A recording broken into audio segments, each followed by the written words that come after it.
हम्म।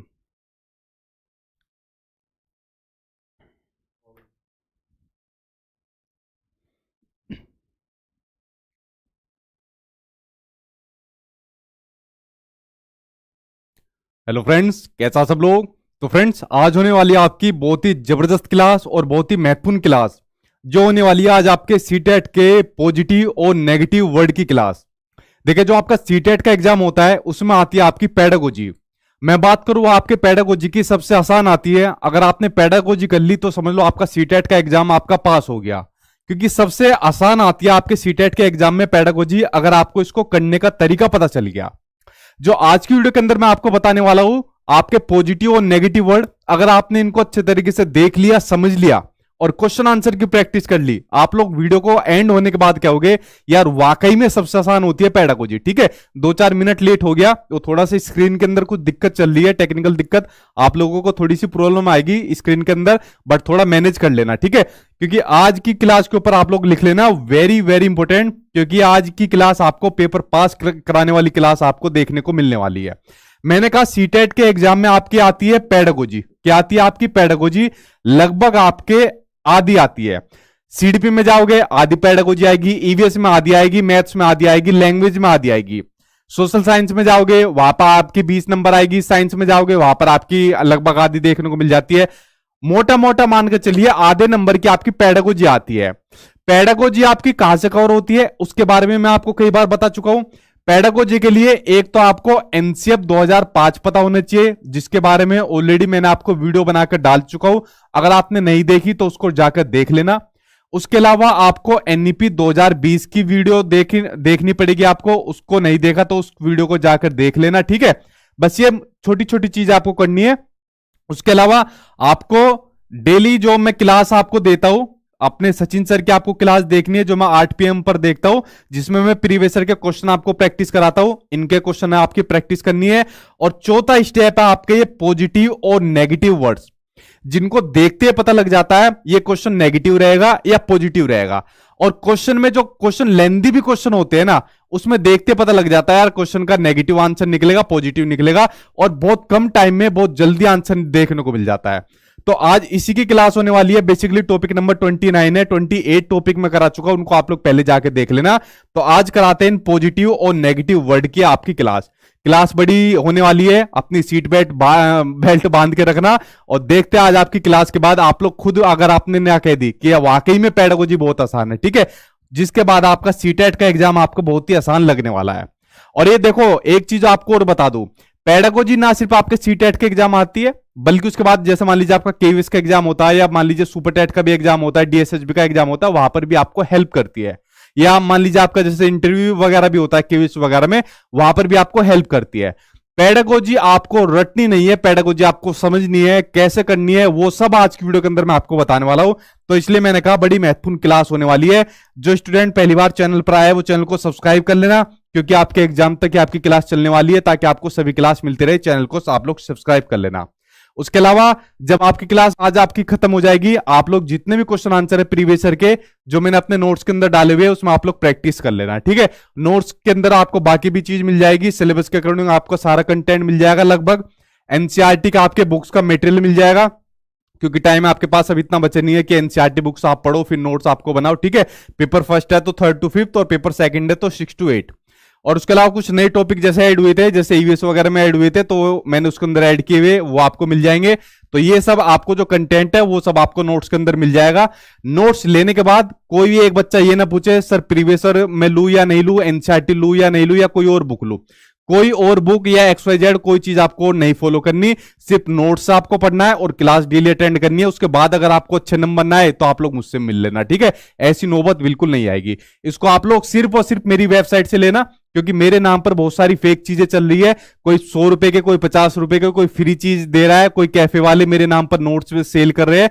तो उन चीजों से आप लोग बचना, क्योंकि सिर्फ और सिर्फ मेरी वेबसाइट पर नोट्स मिलेंगे। तो 1-2 पेज मेरे नोट्स के ले लेते हैं, बाकी अंदर पता नहीं क्या मटेरियल भरा रहता है, और उनको कैफे वगैरह बहुत दे रहे हैं, तो उनसे आप लोग बचना है। ठीक है, तो चलिए फ्रेंड्स, करते हैं अब आपकी महत्वपूर्ण क्लास की शुरुआत, जो आपके पॉजिटिव और नेगेटिव वर्ड है। नए पैटर्न के अकॉर्डिंग मैंने कुछ नए आपके पॉजिटिव और नेगेटिव वर्ड भी ऐड करे हुए हैं, क्योंकि सीबीएसई वालों ने कुछ मेरे पॉजिटिव और नेगेटिव वर्ड जो थे वो फुस कर दिए, ठीक है। तो उनको मैंने हटा दिया है, ठीक है। तो अब नए वाले आपको देखने को मिलेंगे। इनको मैं अपने टेलीग्राम चैनल सचिन एकेडमी पर शेयर कर दूंगा। जिन बच्चों ने नोट्स भी लिए या ठीक है, तो वो भी अब इन वाले को फॉलो करना, जो ये नए वाले हैं, ठीक है। क्योंकि जब सीबीएसई वालों ने एक दो मेरे बेकार कर दिए, तो मैंने नए वाले तैयार करे ताकि उनको फायर किया जा सके, ठीक है। तो इनको आप लोग फॉलो करना। चलिए, पहला और सबसे दमदार और सबसे सदाबहार आपका जो टैग वर्ड है, आपका जो वर्ड है नेगेटिव, वो है आपका केवल, यानी कि ओनली। ऐसा हो ही नहीं सकता कि आपके सीटेट के एग्जाम में ये आपका वर्ड आपको देखने को न मिले, जो वर्ड आपका ओनली, केवल, मात्र, सिर्फ आपसे पूछा जाता है, जिसको इंग्लिश में कहा जाता है ओनली। ये वर्ड आपके सीटेट के एग्जाम में भर भर के आपके पूछा जाता है, ठीक है जी। मैं ठीक हूं, आई होप आप लोग सब ठीक होंगे। मैंने कहा कैमरा थोड़ा बहुत हिलेगा, थोड़ा मैनेज कर लेना। आज आपके कमेंट बॉक्स पे मेरा ध्यान कम रहेगा, क्योंकि क्लास बड़ी होने वाली है, ठीक है। जब भी आपके 4 ऑप्शन आपको दिए होंगे, 4 ऑप्शन में जब कभी भी आपको ओनली वर्ड दिखे, केवल वर्ड दिखे, आपको हमेशा ध्यान रखनी है, जितने भी ये पॉजिटिव और नेगेटिव वर्ड मिलेंगे 99% तक ये आपके काम करती है वाली ट्रिक। और जो ट्रिक काम करती है आपकी पेडागोजी के अंदर काम करती है, ठीक है। कंटेंट वाली चीजों के अंदर इसको मत घुसाना, ठीक है। तो आपके जो वर्ड मिलेगा केवल, कि बच्चों को केवल इस तरीके से पढ़ना चाहिए, बच्चों को केवल ये वाला काम करना चाहिए, बच्चों को केवल इस तरीके से इन चीजों को मैनेज करना चाहिए। जब भी कभी इस तरीके से केवल वर्ड दिया जाए, तो समझ जाना वो आपका क्या ऑप्शन बन जाएगा, वो पूरा का पूरा ऑप्शन आपका केवल बन जाएगा। और केवल आते वर्ड को वो पूरा ऑप्शन आपका केवल बन जाएगा। जैसे सामने आपकी स्क्रीन पर इस तरीके से क्वेश्चन दिया हुआ है कि बच्चे किस प्रकार से सीखते हैं। जैसे मैंने आपसे कहा, क्वेश्चन आपके सामने स्क्रीन पर है। नीचे दिए गए स्टेटमेंट कथनों में से कौन सा इस प्रश्न के विषय में सही नहीं है। तो क्वेश्चन यहां पर पूछ लिया, नेगेटिव क्वेश्चन पूछ लिया। जब कभी आपसे क्वेश्चन नेगेटिव पूछे, तो नेगेटिव का आंसर हमेशा नेगेटिव होगा। अगर पॉजिटिव पूछ लेगा, तो आंसर फिर उसका पॉजिटिव होगा, ठीक है। तो देखते हैं, बच्चे तब सीखते हैं जब वे संज्ञानात्मक रूप से तैयार होते हैं। बिल्कुल सही बात है। जब वो आपके कोग्निटिवली रूप से आपके तैयार हो जाते हैं, उनके पास जानकारी आ जाती है, कोग्निटिव रूप से, संज्ञानात्मक रूप से जब उनके पास जानकारी आ जाती है, मैच्योर हो जाते हैं, तब वो सीख जाते हैं। तो पहली बात सही है। बच्चे अनेकों प्रकार से सीखते हैं। बिल्कुल सही बात है। परिवार में सीखते हैं, स्कूल में सीखते हैं, प्लेग्राउंड में सीखते हैं। ये वाली बात भी बिल्कुल सही है। तो ये भी आपका पॉजिटिव हो गया। दोनों बात पॉजिटिव है, हमें तो नेगेटिव ढूंढना है। बच्चे सीखते हैं क्योंकि वे स्वाभाविक रूप से प्रेरित होते हैं, मोटिवेट होते हैं। ये वाली बात भी बिल्कुल सही है। तो ये भी पॉजिटिव हो गया। बच्चे केवल क्लास में सीखते हैं। ये वर्ड आ गया केवल, ठीक है। मैंने क्या कहा था, केवल क्या है, नेगेटिव। क्या बच्चे सिर्फ क्लासरूम में सीखते हैं? बच्चे प्लेग्राउंड में भी सीखते हैं, बच्चे घर में भी सीखते हैं, हर जगह बच्चे सीखते हैं। तो केवल आ गया, तो केवल क्या है, नेगेटिव। तो नेगेटिव का भाई क्या हो जाएगा, नेगेटिव। तो आंसर क्या हो जाएगा, फोर्थ आंसर आपका सही हो जाएगा। और सीटेट के एग्जाम में केवल इतना आपको दिखाई देगा, मुझे तो ऐसा लगेगा कि हर बिना इसके तो शायद कोई आपका क्वेश्चन ही ना बने। तो केवल आपको बहुत देखने को मिलेगा, आपका जो ये वाला आपका नेगेटिव वर्ड है केवल, ठीक है। जैसे एक और क्वेश्चन सामने आपकी स्क्रीन पर दिया हुआ है, ये आपका कंटेंट से लिया हुआ है, बेसिकली पेडागोजी नहीं है। तो क्वेश्चन क्या दिया हुआ है आपका, कि समावेशी शिक्षा यानी कि इंक्लूसिव एजुकेशन, जो मानते हैं कि सभी बच्चों को समान रूप से समान शिक्षा दी जाए, ठीक है, बिना किसी भेदभाव के। इससे क्या मतलब है, आर्थिक रूप से कमजोर वर्गों का आरक्षण जो होता है, रिजर्वेशन होता है, केवल सरकारी स्कूलों में ही होता है। क्या केवल सरकारी स्कूलों में होता है? प्राइवेट स्कूल में भी होता है। 25 रिजर्वेशन वहां भी उनके लिए होता है, ठीक है। तो केवल आ गया। दिव्यांग छात्रों को सिर्फ, यहां पर बात होगी सिर्फ यानी ओनली, विशेष विद्यालयों में ही शिक्षा दी जाए। देखो सीबीएसई वालों ने जो मेरा टैग वर्ड बेकार कराया ना, नेगेटिव वर्ड, वो कराया ही। ये जो ही वाला है ना, ये 50-50 काम करता है। इसकी बैटरी खराब कर दी सीबीएसई वालों ने। ये पहले इतना चलता था, जब पिछली बार पेपर होते थे, जो हिंदी की पेडागोजी आती थी उसमें सबसे ज्यादा चलता था, और इतनी स्पीड से पेडागोजी को सोल्व कराता था। बच्चा क्वेश्चन देखता था, ही आ गया, देखते उसको टिक कर दिया, ठीक है। ये गलत होगा, ऐसे ही होगा। लेकिन सीबीएसई वालों ने पिछली बार इसकी हवा निकाल दी, इस बार हम सीबीएसई वालों की हवा निकाल देंगे, ठीक है।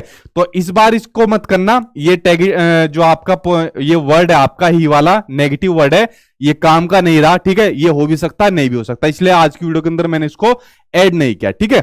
तो ये आपका क्या हो गया, दूसरा सिर्फ, ये भी आपका नेगेटिव हो गया। तीसरा है सरकारी विद्यालयों में केवल, फिर केवल आ गया। अगला है योग्यता से परे होकर सभी बच्चों को गुणवत्ता शिक्षा उपलब्ध कराई जाए। तो फोर्थ आंसर आपका ऐसे हो जाएगा, ठीक है। तो समझ गए, केवल सबसे सदाबहार और सबसे बढ़िया आपका टैग वर्ड है, आपका नेगेटिव आपका टैग वर्ड है, ठीक है। अब बात करते हैं आपके दो टैग वर्ड की, एक साथ बात करते हैं आपके पॉजिटिव और नेगेटिव की, एक साथ बात करते हैं। एक होता है आपका सॉरी एक होता है आपका पैसिव जिसको निष्क्रिय कहा जाता है, दूसरा होता है आपका सक्रिय जिसको एक्टिव कहा जाता है। देखिए आपको इनके नाम से पता चल रहा है, एक होता है एक्टिव, एक होता है पैसिव। आप लोग मुझे सिंपल से एक बात बताओ, आप लोग यहाँ पढ़ने आए हो, मैं आपको पढ़ाने आया हूं, क्या आप बिना एक्टिव हुए पढ़ सकते हो या बिना एक्टिव हुए मैं आपको पढ़ा सकता हूं? नहीं पढ़ा सकता, ना ही आप लोग पढ़ सकते हो। तो आपको पढ़ने के लिए और मुझे पढ़ाने के लिए एक्टिव होना बहुत ज्यादा जरूरी है, ठीक है। निष्क्रिय होके ना तो आप लोग पढ़ सकते ना ही मैं पढ़ा सकता, इसलिए निष्क्रिय नेगेटिव होगा पॉजिटिव होगा? नेगेटिव होगा। और सक्रिय पॉजिटिव होगा या नेगेटिव होगा? पॉजिटिव होगा। समझ गए, दोनों में डिफरेंस हो गए। तो इसलिए आपको पैसिव के साथ नहीं जाना, पैसिव नेगेटिव होगा और आपका जो है एक्टिव, आपका सक्रिय जो होगा वो आपका पॉजिटिव होगा। ये बात आप लोग समझ गए, ठीक है। इसलिए टीचर को भी और स्टूडेंट को भी, दोनों को कैसा होना पड़ेगा? सक्रिय होना पड़ेगा। अगर आप भी और मैं भी, अगर दोनों में से एक भी पैसिव हो गया, निष्क्रिय हो गया, तो जो हमारा जो टीचिंग लर्निंग प्रोसेस है, जो शिक्षण अधिगम प्रक्रिया है, वो क्या कंप्लीट हो पाएगी? नहीं हो पाएगी, ठीक है। समझ गए, तो दोनों का एक्टिव होना बहुत ज्यादा जरूरी है। क्वेश्चन सामने आपकी स्क्रीन पर है कि एक बाल केंद्रित शिक्षा में, एक चाइल्ड सेंटर्ड क्लासरूम में शिक्षिका की कोई भूमिका नहीं होती। बिल्कुल गलत बात है भाई, शिक्षिका की भूमिका होती है। अगर शिक्षिका नहीं होगा, टीचर नहीं होगा, तो पढ़ाएगा कौन बच्चे को? शिक्षिका की सक्रिय भूमिका होती है, यानी एक्टिव भूमिका होती है, पॉजिटिव दिख गया मुझे। तथा विद्यार्थी यानी स्टूडेंट की निष्क्रिय भूमिका होती है। मैंने क्या कहा? दोनों को पैसिव एक्टिव होना जरूरी है। इसने एक को एक्टिव बना दिया, दूसरे को पैसिव बना दिया, गलत हो जाएगा आपका। विद्यार्थियों की सक्रिय भूमिका होती है, बिल्कुल सही बात है, और शिक्षिका की निष्क्रिय भूमिका होती है, या इसने उल्टा कर दिया, ठीक है, तो ये भी नहीं होगा। शिक्षिका व विद्यार्थियों दोनों की ही सक्रिय भूमिका होनी जरूरी है। आंसर आपका फोर्थ आंसर सही हो जाएगा। तो इन दोनों के बारे में आप लोग समझ गए, एक्टिव आपका पॉजिटिव है, पैसिव आपका नेगेटिव है, ठीक है। इन दोनों के बारे में इस तरीके से आपको करना है। ये आपके अलग अलग भी पूछे जाते हैं, एक साथ भी पूछे जाते हैं। ये बड़े महत्वपूर्ण आपके नेगेटिव और आपके पॉजिटिव वर्ड है। बात करते हैं आपका बड़ा महत्वपूर्ण आपका नेगेटिव वर्ड। पिछली बार बहुत धमाल मचाया इसने, जो पिछली बार आपका ऑनलाइन एग्जाम हुआ था, ठीक है, मल्टीपल शिफ्ट में जो आपके क्वेश्चन पूछे गए थे। पता नहीं है भाई साहब ने क्या खा लिया, लगभग हर शिफ्ट के अंदर ये पूछा गया, ठीक है, क्योंकि एनईपी 2020 पूछी गई थी, राष्ट्रीय शिक्षा नीति पूछी गई थी, तो उसकी वजह से हर शिफ्ट में देखने को मिला। ये नेगेटिव वर्ड है आपका मानकीकृत, स्टैंडर्डाइज आपका, ठीक। और ये वर्ड आपका ऐसे पूछा गया, मानकीकृत, इसको आकलन दे दिया कहीं पर, ठीक है, मानकीकृत इसको आकलन, या मानकीकृत स्टैंडर्डाइज असेसमेंट दे दिया, या स्टैंडर्डाइज आपका पेपर दे दिया, ठीक है। तो इस तरीके से इसको पूछा गया, ये स्टैंडर्डाइज, इसको टेस्ट दे दिया, ठीक है। इसके आगे कुछ भी नाम दे दिया, या तो असेसमेंट दे देगा एग्जामिनर, या पेपर दे देगा, या टेस्ट दे देगा। मानकीकृत आकलन दे देगा, मानकीकृत पेपर दे देगा, मानकीकृत आपके टेस्ट दे देगा। आपको नाम याद रखना है इस भाई साहब का, मानकीकृत, इसको मत भूल जाना बिल्कुल भी। तो मानकीकृत आपका क्या है? नेगेटिव। अब क्या हो गया, ये मानकीकृत होता क्या है? देखो मानकीकृत होता क्या है, आपको जो मानकीकृत होता है, स्टैंडर्डाइज टेस्ट होता है, पेपर होता है, ये वो मानकीकृत होता है जो पहले से चीजें चलती आ रही है, ठीक है, जो एक मानक होते हैं, एक रूल्स होते हैं जो पहले से चलते आ रहे हैं। बच्चा स्कूल के अंदर गया, स्कूल के अंदर जाने पर बच्चों को सेम जो रूल्स होते हैं, जो मानक होते हैं स्कूल के, कि भाई स्कूल के अंदर जाओगे, 6 महीने बाद आपका एग्जाम होगा, 1 साल बाद आपका एग्जाम होगा, इसके अंदर आपको क्वालिफाई करना है, आपने क्वालिफाई कर लिया तो नेक्स्ट क्लास के अंदर हम आपको प्रमोट कर देंगे। बच्चे ने कुछ नॉलेज गेन करी नहीं करी, कोई कौशल सीखे नहीं सीखे, कुछ व्यवहार के अंदर अपना सीखा, कोई नई स्किल सीखी नहीं सीखी, कोई मैटर नहीं करता, बस उसको उसने कितने नंबर गेन करे इसके ऊपर पूरा पूरा ध्यान रखना है। तो इसलिए एनईपी 2020 राष्ट्रीय शिक्षा नीति ने कहा भाई इसको तो खत्म करो। जब बच्चा कोई चीज नहीं सीख पा रहा, कोई कौशल नहीं सीख पा रहा, कोई नई स्किल नहीं सीख पा रहा, तो इसका मतलब ही क्या रह जाता है। इसलिए इसको नेगेटिव माना गया मानकीकृत को, ठीक है, चाहे मानकीकृत पेपर हो, टेस्ट हो, मानकीकृत किसी भी तरीके की चीज हो, पेपर में कहीं भी है भाई साहब दिख जाए, पेन लेकर बैठ जाना और समझ जाना आपका क्या है, नेगेटिव आपका। और बहुत बार आपका पिछली बार आपके पेपर में देखने को मिला था, ठीक।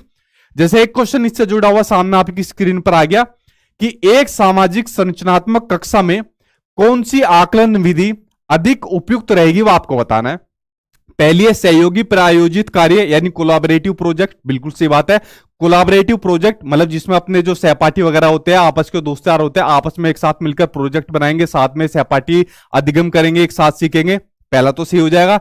तो पहला तो आपका पॉजिटिव है, बिल्कुल सही होगी।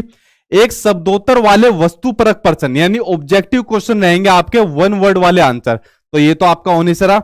उसके अलावा मानक परीक्षण आपका स्टैंडर्डाइज टेस्ट, मैंने क्या बताया था, ये क्या होता है आपका नेगेटिव होता है आपका, तो ये तो आपका होने से रहा।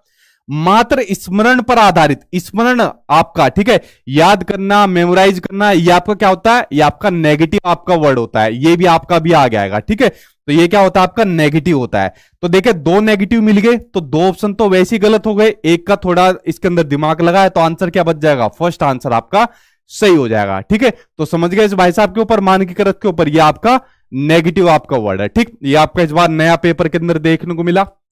अब बात करते हैं नेगेटिव वर्ड के ऊपर, कुछ और के ऊपर, ये आपके दंड या फिर सजा या फिर वह, यानी कि पनिशमेंट या फिर फियर।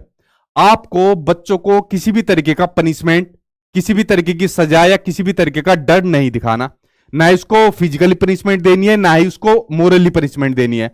आपकी और हमारी खूब अच्छी तरीके से तुड़ाई हो चुकी है ठीक है, डंडों से भी पिटे, हाथ खड़े कर चुके हैं, मुर्गा भी बन चुके हैं, कुछ टीचर यहां मारते थे दबा दबा के ठीक है, कुछ कान पे भी मारा हुआ है अच्छी तरीके से ठीक है, कुछ ने खून भी निकाल चुके हैं अच्छी तरीके से, तो इतनी बढ़िया तरीके से मार पिटाई हो चुकी है ठीक।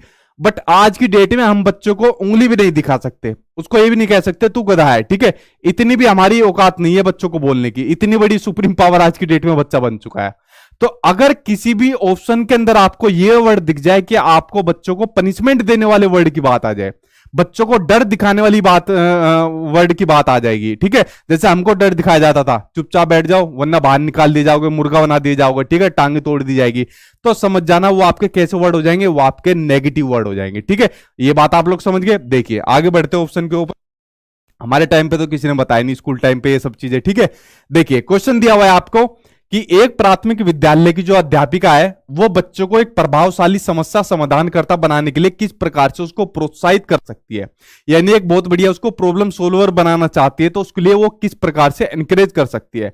प्रॉब्लम सोल्वर कैसे, मतलब जिसमें बच्चा किसी प्रॉब्लम को, किसी समस्या को अपने आप उसका समाधान कर सके ठीक है, तो उसके लिए उसको किस प्रकार एनकरेज कर सकती है। जैसे आपके सामने प्रॉब्लम क्या है, सीटेट का एग्जाम, तो सीटेट के एग्जाम को किस प्रकार से अच्छे नंबर से आप लोग पास कर सकते हो, तो इसके लिए आपको किस प्रकार से एनकरेज कर सकती है ठीक है, तो इसके लिए एक टीचर क्या काम कर सकता है, ये इस तरीके का क्वेश्चन है। अब देखिए आंसर दिया हुआ है इसमें, ऑप्शन दिए हुए इसमें, प्रत्येक छोटे कार्य के लिए भौतिक पुरस्कार देकर। अब देखिए जो पुरस्कार होता है, पुरस्कार होता है आपका नेगेटिव वर्ड, क्या होता है पुरस्कार आपका नेगेटिव वर्ड। अब क्या हो गया सर, हमें तो पुरस्कार जो मिलते हैं ये नेगेटिव वर्ड कहां से हो गए, पुरस्कार तो ज्यादा ज्यादा मिलनी चाहिए, नहीं, जो पुरस्कार होते हैं रिवार्ड होते हैं वो आपका नेगेटिव वर्ड होते हैं। पुरस्कार अगर आप इसको पॉजिटिव वर्ड के रूप में लोगे तो पुरस्कार अगर कभी पार्शली मिले, किसी खास अचीवमेंट पे मिले, मान लीजिए आपने सीटेट का एग्जाम पास कर लिया, बहुत अच्छे नंबर से पास करा, आपने गवर्नमेंट जॉब पास करी, बहुत अच्छे नंबर से पास करी ठीक है, किसी खास अचीवमेंट पर आपको शाबाशी मिली या कुछ और बड़ा कीर्तिमान हासिल करा, उस पर अगर कोई रिवार्ड आपको मिला तो वो आपका पॉजिटिव है। वरना छोटे छोटे काम के लिए अगर आपको रिवार्ड मिला है, पुरस्कार मिला है, तो आपका क्या होगा, आपका नेगेटिव होगा। और सीटेट में हमेशा पुरस्कार ज्यादातर जब भी आया आपका नेगेटिव वर्ड आया ठीक है, तो पहला आपका होने से रहा। दूसरा भाई साहब आपको दिख गया केवल, तो केवल भी क्या होता है आपका, केवल आपका नेगेटिव वर्ड होता है। तीसरा है आपका गलत उत्तरों को अस्वीकार करके उनको दंडित करके, तो दंडित भी क्या होता है आपका नेगेटिव होता है। तो देखो तीन ऑप्शन के अंदर शुरुआत में मुझे नेगेटिव मिल गए, तो चौथा क्या बचा, चौथा ही पॉजिटिव बचा, कि बच्चों को सहजनाभूत अनुमान लगाने के लिए प्रोत्साहित करना, उनको एनकरेज करना कि बेटा आप लोग अनुमान लगाओ कि सीटेट के एग्जाम में इतने बढ़िया नंबर कैसे आ सकते हैं, और उसी पर आधारित विचार मंथन करके, एक और पॉजिटिव वर्ड आया विचार मंथन करके, यानी ब्रेन स्टॉर्मिंग। ब्रेन स्टॉर्मिंग क्या होता है आपका पॉजिटिव वर्ड होता है ठीक है, ब्रेन स्टॉर्मिंग आपका ठीक है। जब भी कोई प्रॉब्लम सोल्व करता है आदमी तो उसके दिमाग में क्या होता है, ब्रेन स्टॉर्म होना आपका स्टार्ट हो जाता है ठीक है, दिमाग में क्या होता है, मंथन होना उसका स्टार्ट हो जाता है ठीक है। आपसे मैंने पूछा कि बताओ सीटेट के एग्जाम अच्छे नंबर से पास कैसे करोगे, आपके सामने समस्या, इस समस्या के बाद आपके दिमाग में क्या हुआ, आंधी तूफान आना शुरू हो गया ठीक है, विचार आने आपके शुरू हो गए, यार डेली सचिन सर की क्लास अटेंड करेंगे 8 बजे, उनके नोट्स को अच्छे तरीके से कर जाएंगे, इतने घंटे पढ़ेंगे। तो ये जो ब्रेन स्टॉर्मिंग होता है ना, इसको हमेशा आपको एक पॉजिटिव समझना है ठीक है, तो ये क्या होता है आपका पॉजिटिव होता है। और शुरू में तीनों मासा मुझे दिख गए थे, ये तीनों के तीनों क्या है आपके नेगेटिव होते हैं, तो आंसर आपका फोर्थ आंसर आपका सी हो जाएगा ठीक। तो समझ गया, आपका पनिशमेंट और भय वगैरह आपके नेगेटिव होते हैं ठीक। चलिए बढ़ते आपके अगले, आपके नेगेटिव वर्ड के ऊपर अगले कौन कौन से हैं। अगला है आपका व्याख्या या व्याख्यान, बात एक है दोनों की। यह आपका नेगेटिव वर्ड होता है जहां पर बच्चों को कुछ लेक्चर देने की बात या व्याख्या की बात आ जाएगी, या व्याख्यान विधि की बात आ जाएगी, या फिर बच्चों को डेफिनेशन की या परिभाषा देने की बात आ जाएगी। तो ये भी आपका क्या होंगे, आपके नेगेटिव वर्ड हो जाएंगे। ठीक है, आपको बच्चों को डेफिनेशन नहीं देनी, परिभाषा नहीं देनी, आपको ना ही उन्हें कोई आपको लेक्चर देना है। ठीक है, और खासकर प्राइमरी पर तो ये काम भूल कर भी मत कर लेना। ठीक है, अपर प्राइमरी पर आप लोग, बड़ी क्लासों में आप लोग एक बारी को इनको कर सकते हो। ठीक, तो ये आपके नेगेटिव वर्ड होते हैं। अब देखिए इनसे संबंधित क्वेश्चन कैसा आएगा उसके ऊपर एक बार नजर डाल लेते हैं। क्वेश्चन सामने आपकी स्क्रीन पर आ गया कि एक अध्यापिका अपने विद्यार्थियों में खोजी अधिगम, यार देखो इसको मैं भूल गया और मेरी ये याद था, जब मैं पीडीएफ को उसको बना रहा था मेरी ये याद था, लेकिन पता नहीं गलती से कैसे निकल गया। ठीक है, स्किप हो गया। डिस्कवरी लर्निंग पिछली बार आपके ऑनलाइन एग्जाम में इतनी बार पूछा गया है, खोजी अधिगम, जिसका कोई तुक ही नहीं है। ठीक है, और गलती से आज पीडीएफ में रह गया। खोजी अधिगम आपका क्या है, आपका पॉजिटिव आपका वर्ड है। ठीक है, खोजी अधिगम, जिसमें बच्चा खुद अपने आप खोज करते हुए चीजें सीखता है। हम बच्चे से कहेंगे बेटा जा 5 जानवरों के बारे में लिख के आ, या 5 जानवरों के बारे में जितनी डिटेल है पता करके आ, तो बच्चा अपने आसपास के परिवेश में जाएगा, डॉग के बारे में लिखेगा, बिल्ली के बारे में लिखेगा। ठीक है, उसके अलावा गाय भैंस के बारे में लिखेगा। तो जब वो इस तरीके से डिस्कवरी लर्निंग, खोजी अधिगम करेगा तो ज्यादा जल्दी सीखेगा और उसके अलावा डिटेल में चीजें सीखेगा। तो इसको जब भी कभी आपको खोजी अधिगम देखने को मिल जाए तो समझ जाने ये आपका पॉजिटिव लर्निंग है, भर भर के आपके ऑप्शन के अंदर पूछा गया था। ठीक है, तो बाई मिस्टेक ये स्किप हो गया, लेकिन शुक्र है भगवान का क्वेश्चन के अंदर मिल गया। ठीक है, तो खोजी अधिगम को सुसाध्य करना चाहती है एक अध्यापिका अपने बच्चों के बीच में। ठीक है, यानी अध्यापिका बढ़िया है वो। तो इसके लिए उस अध्यापिका को क्या करना चाहिए, बताओ उस अध्यापिका को क्या करना चाहिए।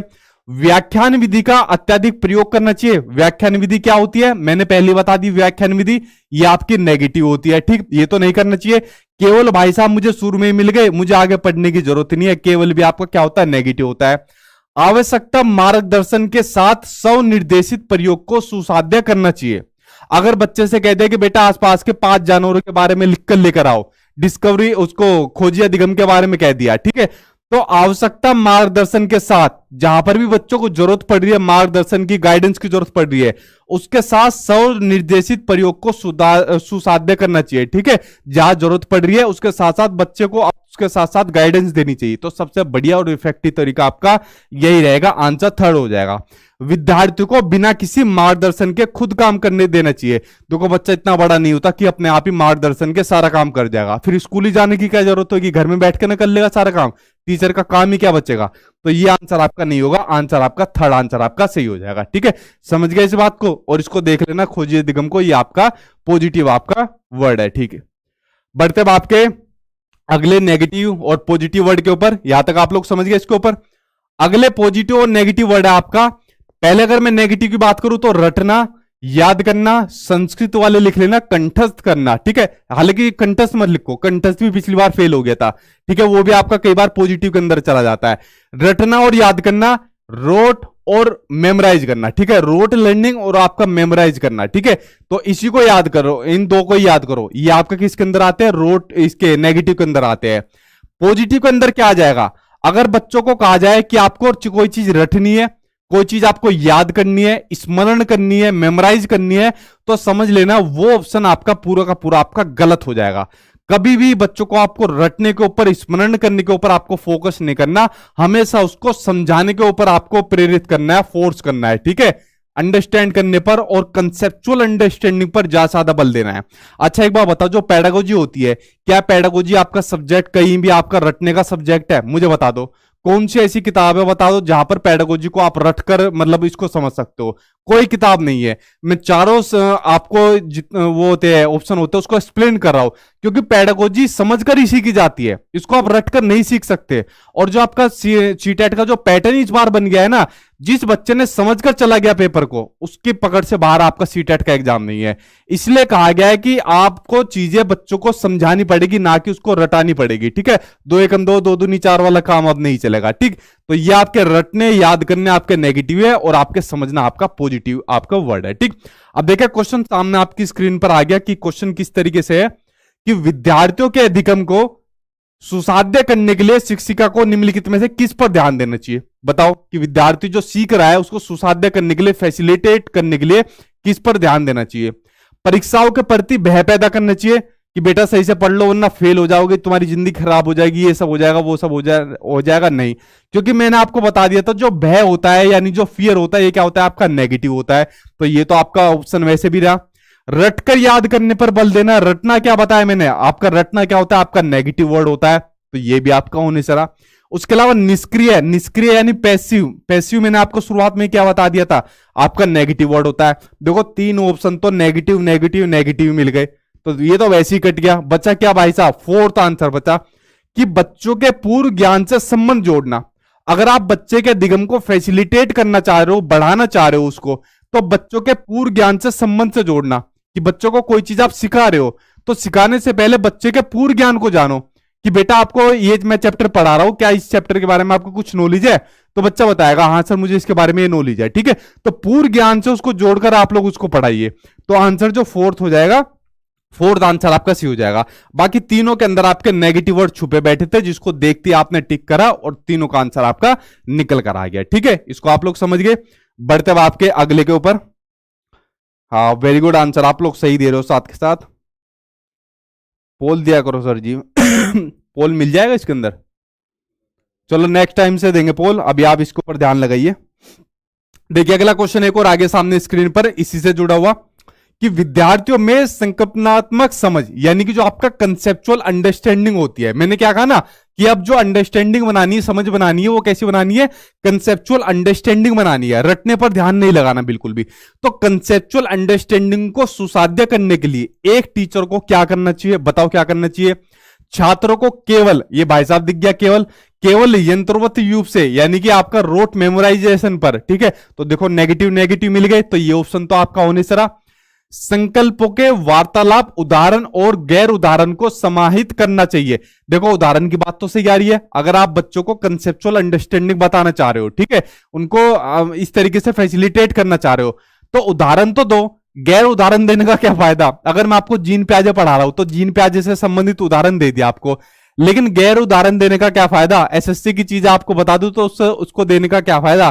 तो ये तो आपका ऑप्शन आपका होने से रहा। ठीक, जो प्रस्तुत किया है और जो पहले से ही ज्ञात है उन दोनों के संबंध स्थापित करने के अवसर प्रदान करनी चाहिए, बिल्कुल सही बात है।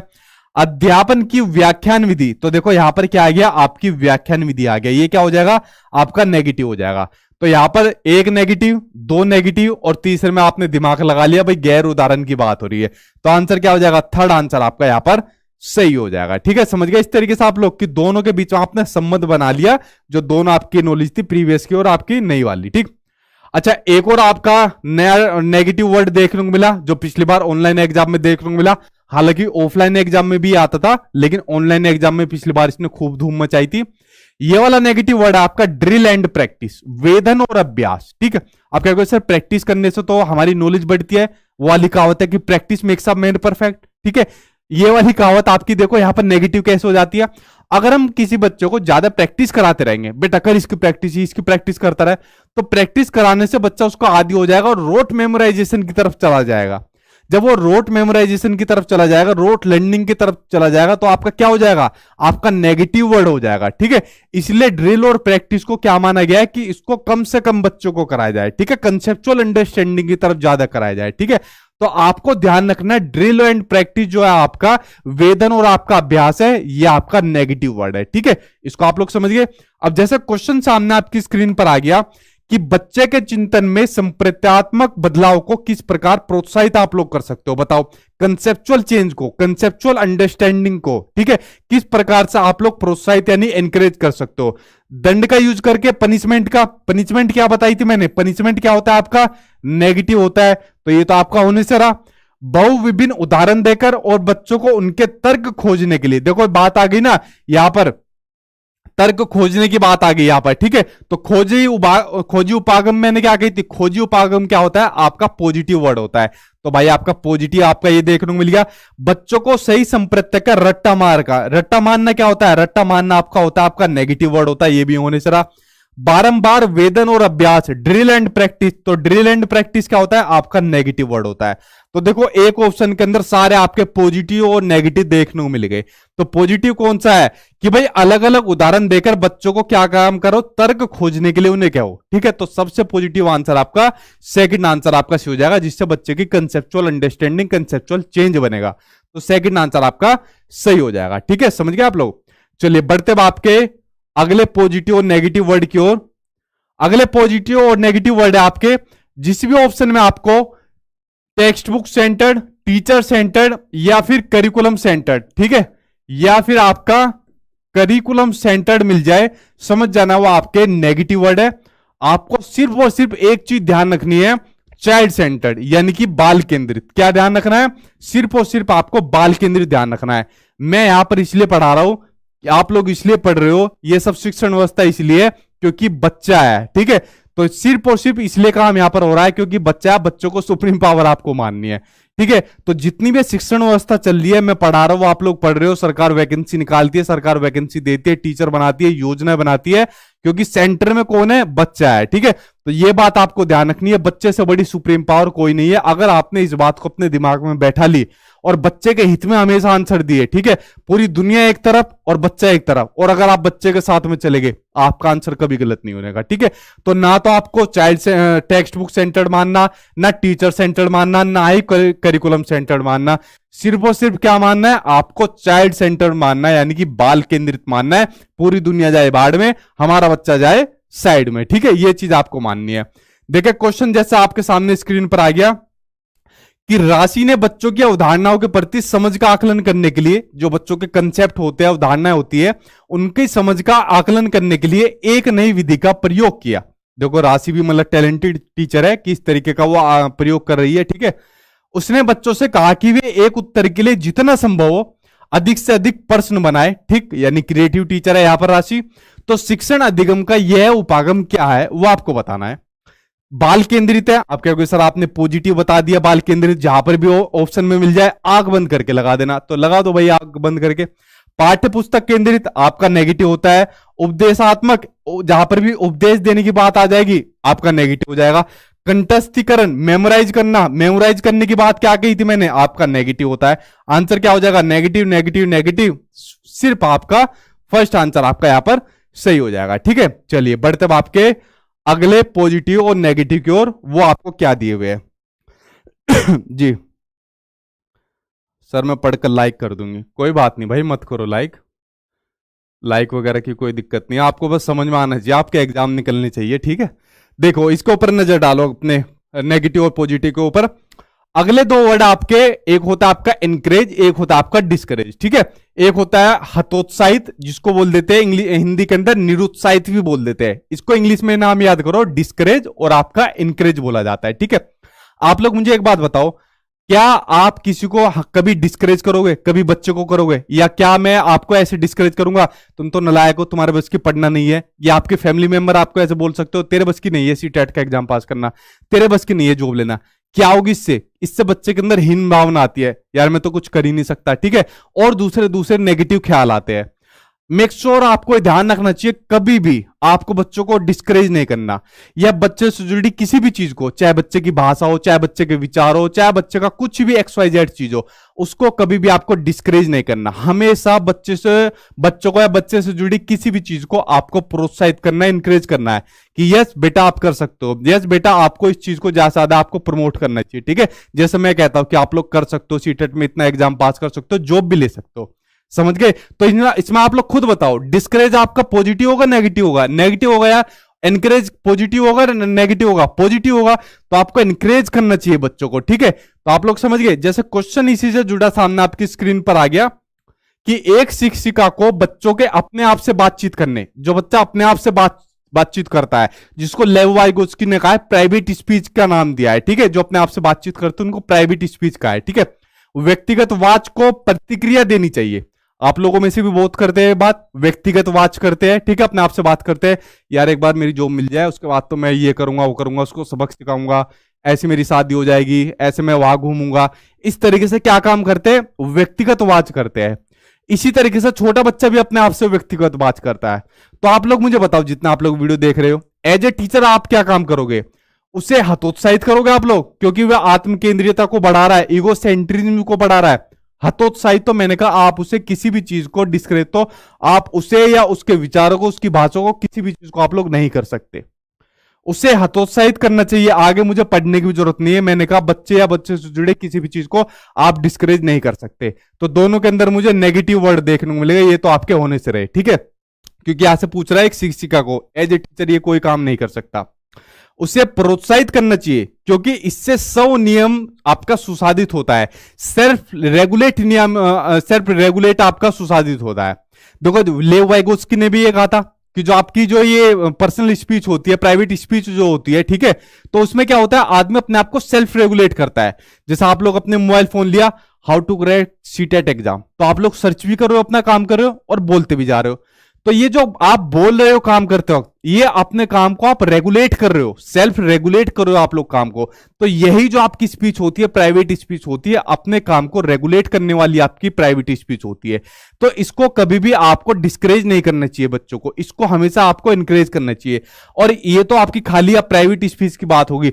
अगर बच्चा कुछ भी काम कर रहा है, ठीक है, XYZ, उसको आपको इंकरेज करना है, कभी भी डिस्करेज नहीं करना। उसे प्रोत्साहित करना चाहिए, क्योंकि इससे शिक्षक की जिम्मेदारी खत्म होती है। अब आपको एक कमाल की बात बताता हूं, जब कभी बच्चे की बात आ जाए या बच्चे से जुड़े किसी भी चीज की बात आ जाए, तो आपको हमेशा बच्चे के साथ जाना है। जब कभी शिक्षक की बात आ जाए या शिक्षक से जुड़े किसी भी चीज की बात आ जाए, तो आपको शिक्षक के साथ कभी नहीं जाना। कभी शिक्षक को आराम देने की बात आ जाए, शिक्षक को सहूलियत देने की बात आ जाए, तो आपको शिक्षक के साथ कभी नहीं जाना, ठीक है। तो शिक्षक को जितना निचोड़ा जाए उतना निचोड़ दो, शिक्षक के साथ आपको कभी नहीं जाना। आपका सीटेट में एक नंबर भी नहीं कटेगा।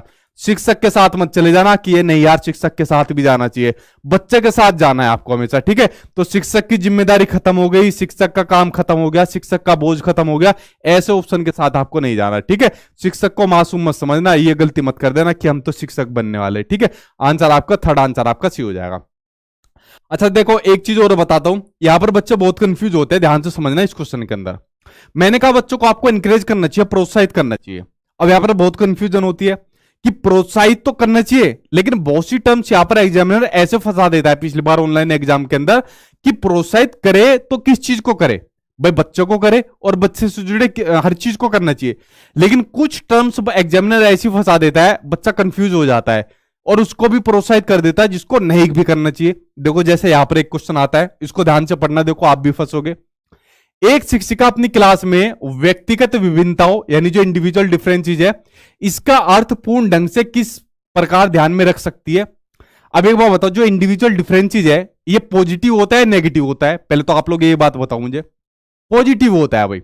इंडिविजुअल डिफरेंसेस जिसमें किसी बच्चे का आईक्यू लेवल ज्यादा होगा, किसी का कम होगा, कोई बच्चा अमीर घर से होगा, कोई बच्चा गरीब घर से होगा, किसी की मदर टंग कुछ और होगी, किसी की मदर टंग कुछ और होगी, ठीक है। जैसा आप लोग जो है जितने वीडियो देख रहे हो वो मदर टंग का सबसे बढ़िया एग्जाम्पल है।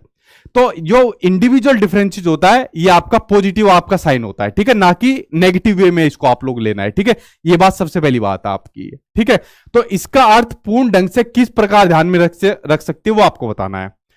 यह स्वीकार करके कि जो भिन्नताओं का अर्थ है वो अभाव नहीं है। जो आप लोगों के अंदर भी भिन्नताएं देखने को मिल रही है, आप लोग अलग अलग स्टेट के हो, अलग अलग भाषा के, अलग अलग धर्म से हो, अलग अलग जातियों से हो, इसका ये कतई भी मतलब नहीं है कि अभाव नहीं, अभाव है, ठीक है। अभाव के नहीं दर्शाता ये कि कोई कमी है ये, ठीक है, इस चीज को नहीं दर्शाता। तो पहला ऑप्शन सही है। मैं जो चीज दिखाना चाह रहा हूं वो भी आगे आएगी। अकादमिक क्षमताओं के आधार पर बच्चों का नामांकन करना और उसको पृथक्करण करना। जहां पर भी बच्चों को सेग्रेशन करने की बात आ जाएगी, उनको लेबलिंग करने की बात आ जाएगी, ये टैग वर्ड आपका भी आने वाला है। ये आपका क्या हो जाएगा, आपका नेगेटिव वर्ड हो जाएगा, ठीक है। अभी वीडियो के आगे आने वाला है। आपको बच्चों को कभी भी लेबल नहीं देना, ये बच्चे के ज्यादा नंबर आते हैं कम आते हैं, ये बच्चा दिव्यांग बच्चा है, ये बच्चा सामान्य बच्चा है। कभी भी बच्चों को लेबलिंग नहीं करनी, ना ही उनको सेग्रेट करना है, पृथक्करण करना है कि दिव्यांग बच्चों का अलग से क्लास करा देते हैं, सामान्य का अलग करा देते हैं, ठीक है। इस तरीके से उनको सेग्रेशन नहीं करना, लेबलिंग नहीं करनी, आपको नेगेटिव वर्ड होता है आपका, ठीक है। तो ये तो आपका होने से ये आपका नेगेटिव है। शारीरिक व दृष्टि से दिव्यांग बच्चों को उनके लिए प्रोत्साहित विशेष स्कूल में भेजकर जो चीज मैं आपको बताने जा रहा हूं एनकरेज से प्रोत्साहित से जुड़ी, वो ये है कि क्लास में एकल संस्कृति को प्रोत्साहित करके जिससे प्रतिस्पर्धा यानी कंपटीशन को बढ़ावा मिले। आप कहोगे सर आपने तो प्रोत्साहित को कहा था कि जहां भी दिखे तो समझ आना आपका पॉजिटिव होगा। मैंने कहा था बच्चा या बच्चे से जुड़े किसी भी चीज को आपको एनकरेज करना है, प्रोत्साहित करना है, लेकिन इसने कहा क्लास में एकल संस्कृति को प्रोत्साहित करना है, कि सिर्फ एक संस्कृति को प्रोत्साहित करना है। अब आप लोग एक बात मुझे बताओ, क्लासरूम में जो बच्चा रहेगा, क्लासरूम में आपके अलग अलग धर्म से आपके बच्चे रहेंगे, अलग अलग जातियों से बच्चे रहेंगे, अलग अलग संस्कृति के बच्चे रहेंगे। आप लोग एज ए टीचर मान लीजिए किसी भी धर्म से आप लोग पहुंच गए, मान लीजिए कोई टीचर हिंदू धर्म से है, ठीक है, और क्लासरूम में अलग अलग धर्म के अलग अलग जातियों के बच्चे हैं, तो एक टीचर की रिस्पॉन्सिबिलिटी है वो सभी धर्म के बच्चों को, सभी जातियों के बच्चों को, उनकी संस्कृति को बढ़ाए, उनकी संस्कृति का सम्मान करे, ठीक है, और एकल संस्कृति को ना प्रोत्साहित करे, वो बहुल संस्कृति को प्रोत्साहित करे, सभी बच्चों की संस्कृति को प्रोत्साहित करे। आई होप आप मेरी बात समझे होंगे। अगर प्रोत्साहित करने की बात आएगी सिर्फ बच्चे या बच्चे से जुड़ी चीजों की बात आएगी, ना कि इस तरीके से एकल संस्कृति को या उल्टी सीधी चीजों को प्रोत्साहित करने की बात आएगी, ठीक है। वैसा आंसर, इसका फर्स्ट आंसर आपका सही था। यहां पर बच्चे बहुत कंफ्यूज होते हैं। चलिए अगला क्वेश्चन सामने आपकी स्क्रीन पर आ गया, अगले क्वेश्चन के ऊपर देखते हैं जी। हाँ बहुत बढ़िया, आज से पढ़ना शुरू किया, हो जाएगा भाई, टेंशन मतलब सीटेट इतना बड़ा एग्जाम नहीं है। क्लास डेली देखते रहो और जो नोट्स आपको देख रखे हैं उनको भी कर लो, आराम से भी हो जाएगा, 20 दिन 15 दिन में भी आराम से आप लोग कर जाओगे, ठीक है। अगला आपका पॉजिटिव आपका टैग वर्ड है आपका समालोचनात्मक चिंतन, यानी कि आपका क्रिटिकल थिंकिंग। ये आपका सीटेट के एग्जाम में पिछली बार ऑनलाइन पूछा गया आपका, बहुत ज्यादा है, ठीक। अब देखो क्रिटिकल थिंकिंग क्या होती है। क्रिटिकल थिंकिंग वो थिंकिंग होती है जिसमें बच्चा अपने दिमाग का यूज करके खुद सही गलत का डिसीजन लेता है। भाई एक तो बच्चा होता है, बच्चों को कह दिया कि बेटा अपने हैंड वॉश करो, अपने हाथ धो, ठीक है। अब एक बच्चा तो जाके धो लेगा, दूसरा बच्चा नहीं धोगा, और एक बच्चा अपने दिमाग का यूज करेगा कि मम्मी या पापा हैंड वॉश क्यों करना चाहिए, ठीक है। तो उसके पेरेंट्स उसको बताएंगे कि बेटा अगर हैंड वॉश नहीं करेंगे तो जो जर्म से हाथ में रह जाएंगे और फिर उसके बाद ये हमारे शरीर के अंदर जाएंगे तो हमको बीमारी हो जाएगी, हम बीमार पड़ जाएंगे। अच्छा इसलिए हैंड वॉश करे जाते हैं, हाँ इसलिए हैंड वॉश करे जाते हैं। तो यहां पर बच्चे ने अपनी क्रिटिकल थिंकिंग का यूज करा और उसके बाद फिर उसने सही और गलत का डिसीजन लिया, ठीक है। तो ये होती है आपकी क्रिटिकल थिंकिंग, जब बच्चा सुनी सुनाई बातों को यूज नहीं करता और अपने दिमाग का यूज करके फिर एक फैसले पर आता है। तो एनईपी 2020 ने कहा है कि इसी क्रिटिकल थिंकिंग का ज्यादा आपको बढ़ावा देना है, इसी का ज्यादा यूज कराना है बच्चे का। इसलिए बताओ ये पॉजिटिव होगा या नहीं होगा, ये पॉजिटिव होगा, ठीक है, क्रिटिकल थिंकिंग जो होगा। अब देखो इसी से जुड़ा आपका क्वेश्चन सामने स्क्रीन पर आ गया कि राष्ट्रीय शिक्षा नीति 2020, थोड़ा ऊपर कर देता हूं इसको। राष्ट्रीय शिक्षा नीति 2020 सुझाती है कि कक्षा अधिगम को, जो क्लास में जो लर्निंग होती है, अधिगम होती है, उसको पाठ्य पुस्तकों तक सीमित करने के बजाय, कि क्लास में जो सिर्फ जो पाठ्य पुस्तक होती है उसी तक पढ़ाने तक मतलब उसको सीमित मत रखो, पढ़ाने के बजाय अधिगम और शिक्षा, तथ्यों और ज्ञान के कंठस्थीकरण। देखो बात आ गई ना, कंठस्थीकरण, रोट मेमोराइजेशन। तो रोट मेमोराइजेशन क्या बताया था मैंने आपका, नेगेटिव वर्ड, तो पहला तो गया बेकार। दूसरा प्रत्येक 3 महीने के बाद पानी की बोतल है चल रहा कभी, प्रत्येक 3 महीने के बाद विद्यार्थियों की विषय वस्तु को बढ़ा देना चाहिए, ये भी नहीं होगा। खोजबीन, खोजबीन मैंने क्या बताया था आपका पॉजिटिव वर्ड है, तो एक पॉजिटिव वर्ड मैंने मिल गया आपका खोजबीन, ठीक है।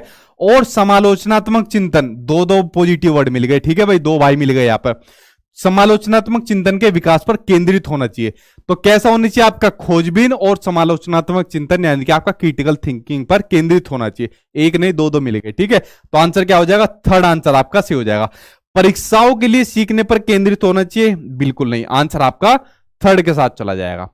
चलिए बढ़ते बाप क्या अगले नेगेटिव वर्ड की ओर, जिसका नाम है आपका कलन विधि, जिसको कहा जाता है आपका एल्गोरिज्म। ये पूछा जाता है आपका मैथ्स के अंदर, ठीक है, ये टैग वर्ड आपका पूछा जाता है मैथ्स के अंदर, जिसका नाम है आपका एल्गोरिज्म। अब देखो मैथ्स के अंदर ये कैसे पूछा जाता है, इसके ऊपर एक बार नजर डालते हैं। देखो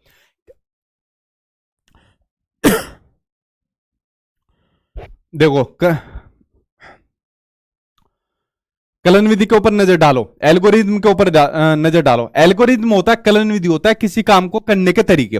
अब टीचर क्या होता है, बच्चों को बताता रहता है किसी भी काम को करने के तरीके, जैसा आपका सीटेट का एग्जाम है, ठीक है, या मान लो बच्चा टीचर जो है बच्चों को एडिशन बता रहा है, और एडिशन बताने के बाद फिर उसको बताता ही जा रहा है कि बेटा इस सवाल को ऐसे जोड़, इस सवाल को ऐसे जोड़। अरे भाई तूने एक बात एडिशन बता दिया, अब बच्चों को कर लेने दे अपने आप प्रैक्टिस, फिर बताता जा रहा है इसको यहां से जोड़, ऐसे यहां से जोड़।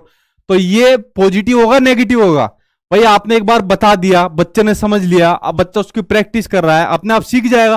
फिर भी बताया जा रहा, बताया जा रहा, बताया जा रहा है, ठीक है, तो ये नेगेटिव हो जाएगा आपका, ठीक है। तो कलनानुवादी होता है किसी काम को करने का आपके जो तरीके है, जिसको टीचर बार बार अपना उसको कराता जाता है, ठीक है। तो एल्गोरिथम होता है कलनानुवादी। अब क्वेश्चन आपका दे दिया जैसे सामने स्क्रीन पर है, इसको आपको नेगेटिव आपका टैग वर्ड है कि निम्नलिखित में से कौन सा रचनात्मक, ठीक है, रचनात्मक गणित की कक्षा का अति उपयुक्त हो आपका उदाहरण है कि एक ऐसी क्लासरूम जिसका एनवायरमेंट आपका रचनात्मक है, आपका कंस्ट्रक्टिविस्ट है, ठीक है। शिक्षक प्रत्येक विद्यार्थी के पास जाकर कलन विधि, ठीक है, कौन सा कलन विधि के उपयोग से समस्या को हल करने में उसकी सहायता करता है, ठीक है। बच्चा सोल्व कर रहा है, अरे इसका ये आंसर होगा, बच्चा सोल्व कर रहा है, अरे गधे ये वाला आंसर इसका होगा, ठीक है। वो तो बच्चा छोटा है वरना खींच देगा दो चार उसके अंदर, ठीक है। तो बार बार कलन विधि का यूज नहीं करना चाहिए, जहां पर भी आपको कलन विधि दिखे समझ जाना क्या आपका नेगेटिव है। शिक्षक श्यामपट यानी ब्लैक बोर्ड पर प्रश्न को हल कर रहा है, तो इस तरीके का भी आपका ऑप्शन नहीं होगा। एक समस्या के समाधान को खोजते समय विद्यार्थी अन्वेषण, देखो अन्वेषण विधि कितना इंपॉर्टेंट है, मैंने कहा ना, बट गलती से आज पीडीएफ के अंदर स्किप हो गई है। अन्वेषण में व्यस्त रहते हैं, खोजबीन में व्यस्त रहते हैं। अब बच्चा किसी क्वेश्चन को सोल्व कर रहा है, सोल्व करने में व्यस्त है, खोजबीन में व्यस्त है, या तो उसका सोल्यूशन निकाल लेगा, अगर सोल्यूशन नहीं निकालेगा तो जरूर कुछ ना कुछ वहां पर वो सीखेगा जरूर, और जहां पर अटकेगा वहां पर जाकर टीचर से पूछ लेगा। अब वहां पर वो सोल्व करने में व्यस्त है और टीचर आके उसका आंसर बता रहा है, अरे इसका इस तरीके से आंसर होगा, तो बच्चा सीख पाएगा नहीं सीख पाएगा। तो इसलिए कलन विधि को आपका नेगेटिव माना गया है और खोजबीन यानी अन्वेषण खोज आधारित को आपका पॉजिटिव माना गया है। तो आंसर क्या हो जाएगा, थर्ड आंसर आपका सही हो जाएगा, ठीक है। ऐसे टीचर जब मदद करते हैं जब एग्जाम होता है, एग्जाम में आकर ये बताते नहीं है, ठीक है, एग्जाम में आकर तो बस अपना टाइट होकर दिखाते हैं कि नहीं हम नहीं बताएंगे, उस टाइम पर बता दो इसका ये होगा ये होगा। चलिए अगला देखते हैं आपके अगले नेगेटिव वर्ड जो सामने आपकी स्क्रीन पर है। अगले नेगेटिव वर्ड आपके सेग्रेशन और लेवलिंग, जिनके बारे में शुरुआत में अभी मैंने आपको बता दिया था, एक ऑप्शन के अंदर आ गए थे कि बच्चों को आपको कोई लेवलिंग नहीं देनी कि तू तो निकम्मा है, तेरे आईक्यू लेवल कम है, तू तेरे चिंतन का तरीका कम है, ठीक है, तेरे नंबर कम आते हैं, ठीक है। इस तरीके की कोई लेबलिंग आपको बच्चों को नहीं देनी। आपको बच्चों को पृथक्करण नहीं करना, उनको सेग्रेशन नहीं करना। दिव्यांग बच्चों को अलग कर दिया, सामान्य बच्चों को अलग कर दिया, आईक्यू लेवल वालों को कम कर दिया, जो आपके प्रतिभाशाली बच्चे हैं उनको आपको अलग कर दिया। इस तरीके से कोई सेग्रेशन, कोई लेबलिंग आपको बच्चों को नहीं करनी है, ये बात आपको ध्यान रखनी है, ठीक है। जैसे क्वेश्चन आपको दे दिया कि निम्नलिखित में से कौन सा समावेश का यानी इंक्लूजन का आपका नियम है, वो आपको क्वेश्चन दे दिया। भेदभाव करना, भेदभाव क्या होता है आपका नेगेटिव, आपको बच्चों में किसी भी तरीके का भेदभाव नहीं करना। जैसे आप लोग जितने वीडियो देख रहे हो तो मेरे से भी इक्वल हो, बराबर हो, तो मैं आप में किसी एक में भी भेदभाव कर सकता हूं, नहीं कर सकता। तो इसी तरीके से आपको बच्चों को सभी को इक्वल मानना है। मानकीकृत आ गया भाई आपका मानकीकृत, ठीक है, ये देखने को मिलेगा मानकीकृत, तो मानकीकृत क्या आपका नेगेटिव है आपका, ठीक है। व्यक्तिगत विभिन्नताओं को स्वीकार करना, व्यक्तिगत विभिन्नताएं क्या बताई थी मैंने आपके पॉजिटिव है, तो ये क्या हो जाएगा आपका पॉजिटिव है आपका। पृथक्करण और नामांकित, सेग्रेशन और लेबलिंग, ये क्या हो जाएगा आपका नेगेटिव है। तो देखो नेगेटिव पहले में, दूसरे में नेगेटिव, और चौथे में नेगेटिव, सिर्फ इसमें आपका पॉजिटिव है, तो क्या हो जाएगा समावेशन का नियम कि व्यक्तिगत विभिन्नताओं को स्वीकार करना, ठीक है, यानी जितने भी अलग अलग व्यक्तिगत विभिन्नता है उनको स्वीकार करना, उनका समावेशन करना। आंसर आपका थर्ड आंसर आपका सही हो जाएगा। एक और क्वेश्चन इसी से जुड़ा हुआ देख लो कि समावेशी शिक्षा में किसकी आवश्यकता होती है, वो आपको बताना है। समावेशी शिक्षा आप सभी को पता है, जहां पर सभी बच्चों को समान रूप से समान शिक्षा दी जाती है बिना किसी भेदभाव के, चाहे बच्चे की सामाजिक आर्थिक पृष्ठभूमि आपकी कुछ भी हो। सीखने का अनुकूल माहौल होना, बिल्कुल सही बात है, यही आपके समावेशी शिक्षा का इसका माहौल होता है। विद्यार्थियों का नामांकन यानी लेबलिंग की बात होगी, लेबलिंग क्या बताया था मैंने आपका नेगेटिव वर्ड बताया था। दूसरा उनके सेग्रेशन की बात होगी, सेग्रेशन क्या बताया था नेगेटिव वर्ड बताया था। तीसरा आपका स्टीरियोटाइप बताया था, स्टीरियोटाइप भी आपका नेगेटिव आपका होता है, ठीक है। मान लीजिए आपका जेंडर के बेस पर करे या किसी के अमीरी गरीबी के आधार पर करे, तो तीनों भाई साहब लाइन से आपके नेगेटिव है। आंसर आपका फर्स्ट आंसर से हो जाएगा कि भाई सीखने के लिए एक अच्छा माहौल बनाओ, एक अच्छा एनवायरमेंट बताओ, तो आंसर आपका फर्स्ट आंसर आपका सही हो जाएगा। अगला क्वेश्चन देखते हैं। देखिए अगला क्वेश्चन आपका ईवीएस से जुड़ा हुआ आ गया, बहुत जबरदस्त क्वेश्चन है, आपके ईवीएस में आपका जरूर आता है 1 नंबर का, ठीक है। इसके ऊपर एक बार नजर डालिए जी। 25,000 प्लस लाइव चल रहे हो, आज संख्या 30,000 प्लस नहीं पहुंची, चलो कोई बात नहीं, शेयर कर दो आप लोग लेकिन अपने दोस्त यार के पास जितना हो सके। हाँ कर दो शेयर आप लोग। देखिए इस क्वेश्चन के ऊपर देखिए, नजर डालिए इसके ऊपर। आपको ये बात ध्यान रखनी है, जब भी ये वर्ड आ जाए सेंसिटिव यानी कि संवेदनशील, आपको हमेशा ध्यान रखना है ये आपको पॉजिटिव आपका वर्ड है। अब क्या हो गया, पॉजिटिव कैसे हो गया, सेंसिटिव कैसे हो गया। जब आप लोग एनसीईआरटी की बुक पढ़ते हो तो बुक पढ़ते वक्त शुरुआत में पेरेंट्स और आपके जो टीचर होते हैं उनके लिए क्या है, उनके लिए कुछ इंस्ट्रक्शन लिखे हुए हैं कि जो छोटा बच्चा होता है उसको आपको सेंसिटिव बनाना है।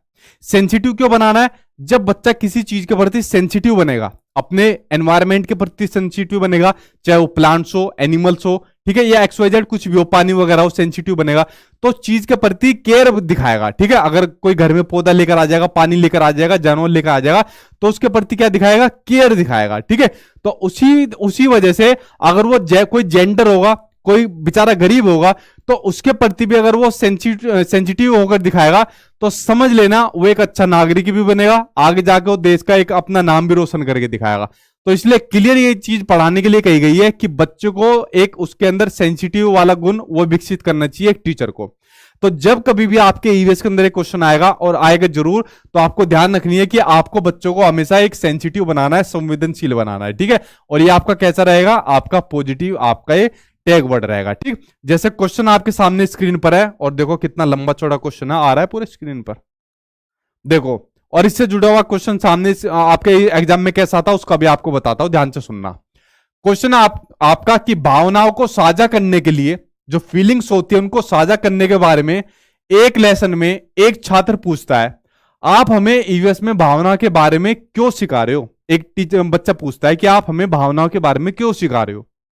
निम्नलिखित में से कौन सा उत्तर ईवीएस में इस पाठ को सीखने के प्रयोजन का सबसे अच्छा वर्णन है। अब बच्चे ने वाजिब सवाल पूछा कि भाई फीलिंग्स के बारे में आप हमें क्यों सिखा रहे हो, फीलिंग्स का क्या मतलब है जो आप हमें सिखा रहे हो। ठीक है, क्योंकि बच्चों को यहां पर बेसिकली सेंसिटिव बनाने का पर्पज है कि बच्चा सेंसिटिव बने। ठीक है, अब यहां पर आंसर है कि हम हर समय अन्य लोगों के साथ बातचीत करते हैं भाई, हर समय अन्य लोगों से बात करते हैं, प्रत्येक व्यक्ति अलग है, ये वाली बात भी बिल्कुल सही है। समाज में रहने के लिए अपनी और एक दूसरे की भावनाओं को समझना बिल्कुल जरूरी है, इसलिए हम भावनाओं के बारे में सीखते हैं और सीखने के बाद हम उनके प्रति सेंसिटिव बन सके, उनकी भावनाओं की इज्जत कर सके, उनको समझ सके, इसलिए हम भावनाओं के बारे में समझते हैं और इनको सेंसिटिव बनाने के लिए हम इस चैप्टर को उसके अंदर ऐड किया हुआ है। ठीक है, अब आप लोग जो वीडियो देखने आते हो, ठीक है, 25,000 प्लस आप लोग वीडियो देख रहे हो और मुझसे पढ़ रहे हो, मुझे खांसी हो रखी है कई दिनों से, उसके बावजूद भी मैं आपके लिए वीडियो बना रहा हूं। क्यों? क्योंकि मुझे आप लोगों की फीलिंग्स पता है, आपका एग्जाम नजदीक है और अगर आपने सीटेट का एग्जाम पास नहीं करा, आगे आपको जॉब लेने में दिक्कत आ जाएगी। तो मुझे आपकी फीलिंग्स के बारे में जानकारी है और मैं सेंसिटिव हूं आप लोगों के प्रति। अगर मैं सेंसिटिव नहीं होता, मुझे आपकी फीलिंग्स नहीं पता होती, अरे यार छोड़, बाद में पढ़ा देंगे, मुझे क्या जरूरत है, मेरे पास गवर्नमेंट जॉब है, मेरे पास पैसा भी है, सारी चीजें भगवान ने दे रखी है, मुझे क्या फर्क पड़ता है, कहीं और से पढ़ लेंगे। ये एक काम करूंगा, पेड क्लास निकाल दूंगा 2-2 हज़ार की, जिसको पढ़ना होगा आके अपना आके पढ़ लेगा। मैं क्यों फ्री में इनके लिए पेड क्लास निकालूंगा, मैंने तो नहीं करा ना ऐसा काम, क्योंकि मेरे अंदर फीलिंग्स है। क्या है मेरे अंदर? फीलिंग्स है, मैं भावनाओं के बारे में जानता हूं, इसलिए फीलिंग्स के बारे में सिखाया जाता है, इसलिए आदमी को सेंसिटिव बनना सिखाया जाता है। और ये काम आपका प्राइमरी स्कूल पर ही आपका स्टार्ट हो जाता है। इसलिए कहा जाता है अगर एक बच्चे को पौधे संरक्षण के बारे में सिखाया जाता है, जल संरक्षण, वाटर कंजर्वेशन के बारे में सिखाया जाता है, तो सबसे बढ़िया तरीका क्या रहेगा, बच्चे से कहो कि अपने घर में एक पौधा लगाए, बच्चे से कहो कि वाटर संरक्षण के बारे में जागरूकता फैलाए, डिस्कशन करा जाए। आप लोग मेरा भाव समझ रहे हो? फीलिंग्स के बारे में सेंसिटिव के बारे में जब भी पॉइंट आएगा, आपको हमेशा ही इसे एक पॉजिटिव वे के रूप में लेना है। ठीक है, आंसर आपका, फर्स्ट आंसर आपका सही हो जाएगा। ठीक चलिए अगला क्वेश्चन सामने आपकी स्क्रीन पर आ गए, पॉजिटिव और नेगेटिव वर्ड आ गए, इसके ऊपर नजर डालते हैं। देखिए दो तरीके का आपके असेसमेंट आते हैं, फॉर्मेटिव असेसमेंट और आपके समेटिव असेसमेंट। फॉर्मेटिव असेसमेंट आपका पॉजिटिव होता है, समेटिव असेसमेंट आपका नेगेटिव होता है। अब देखो कैसे कैसे होता है, उसके ऊपर नजर डालते हैं। फॉर्मेटिव असेसमेंट आपका वो असेसमेंट होता है जो आपका टीचिंग लर्निंग प्रोसेस के दौरान होता है, शिक्षण अधिगम प्रक्रिया के दौरान होता है।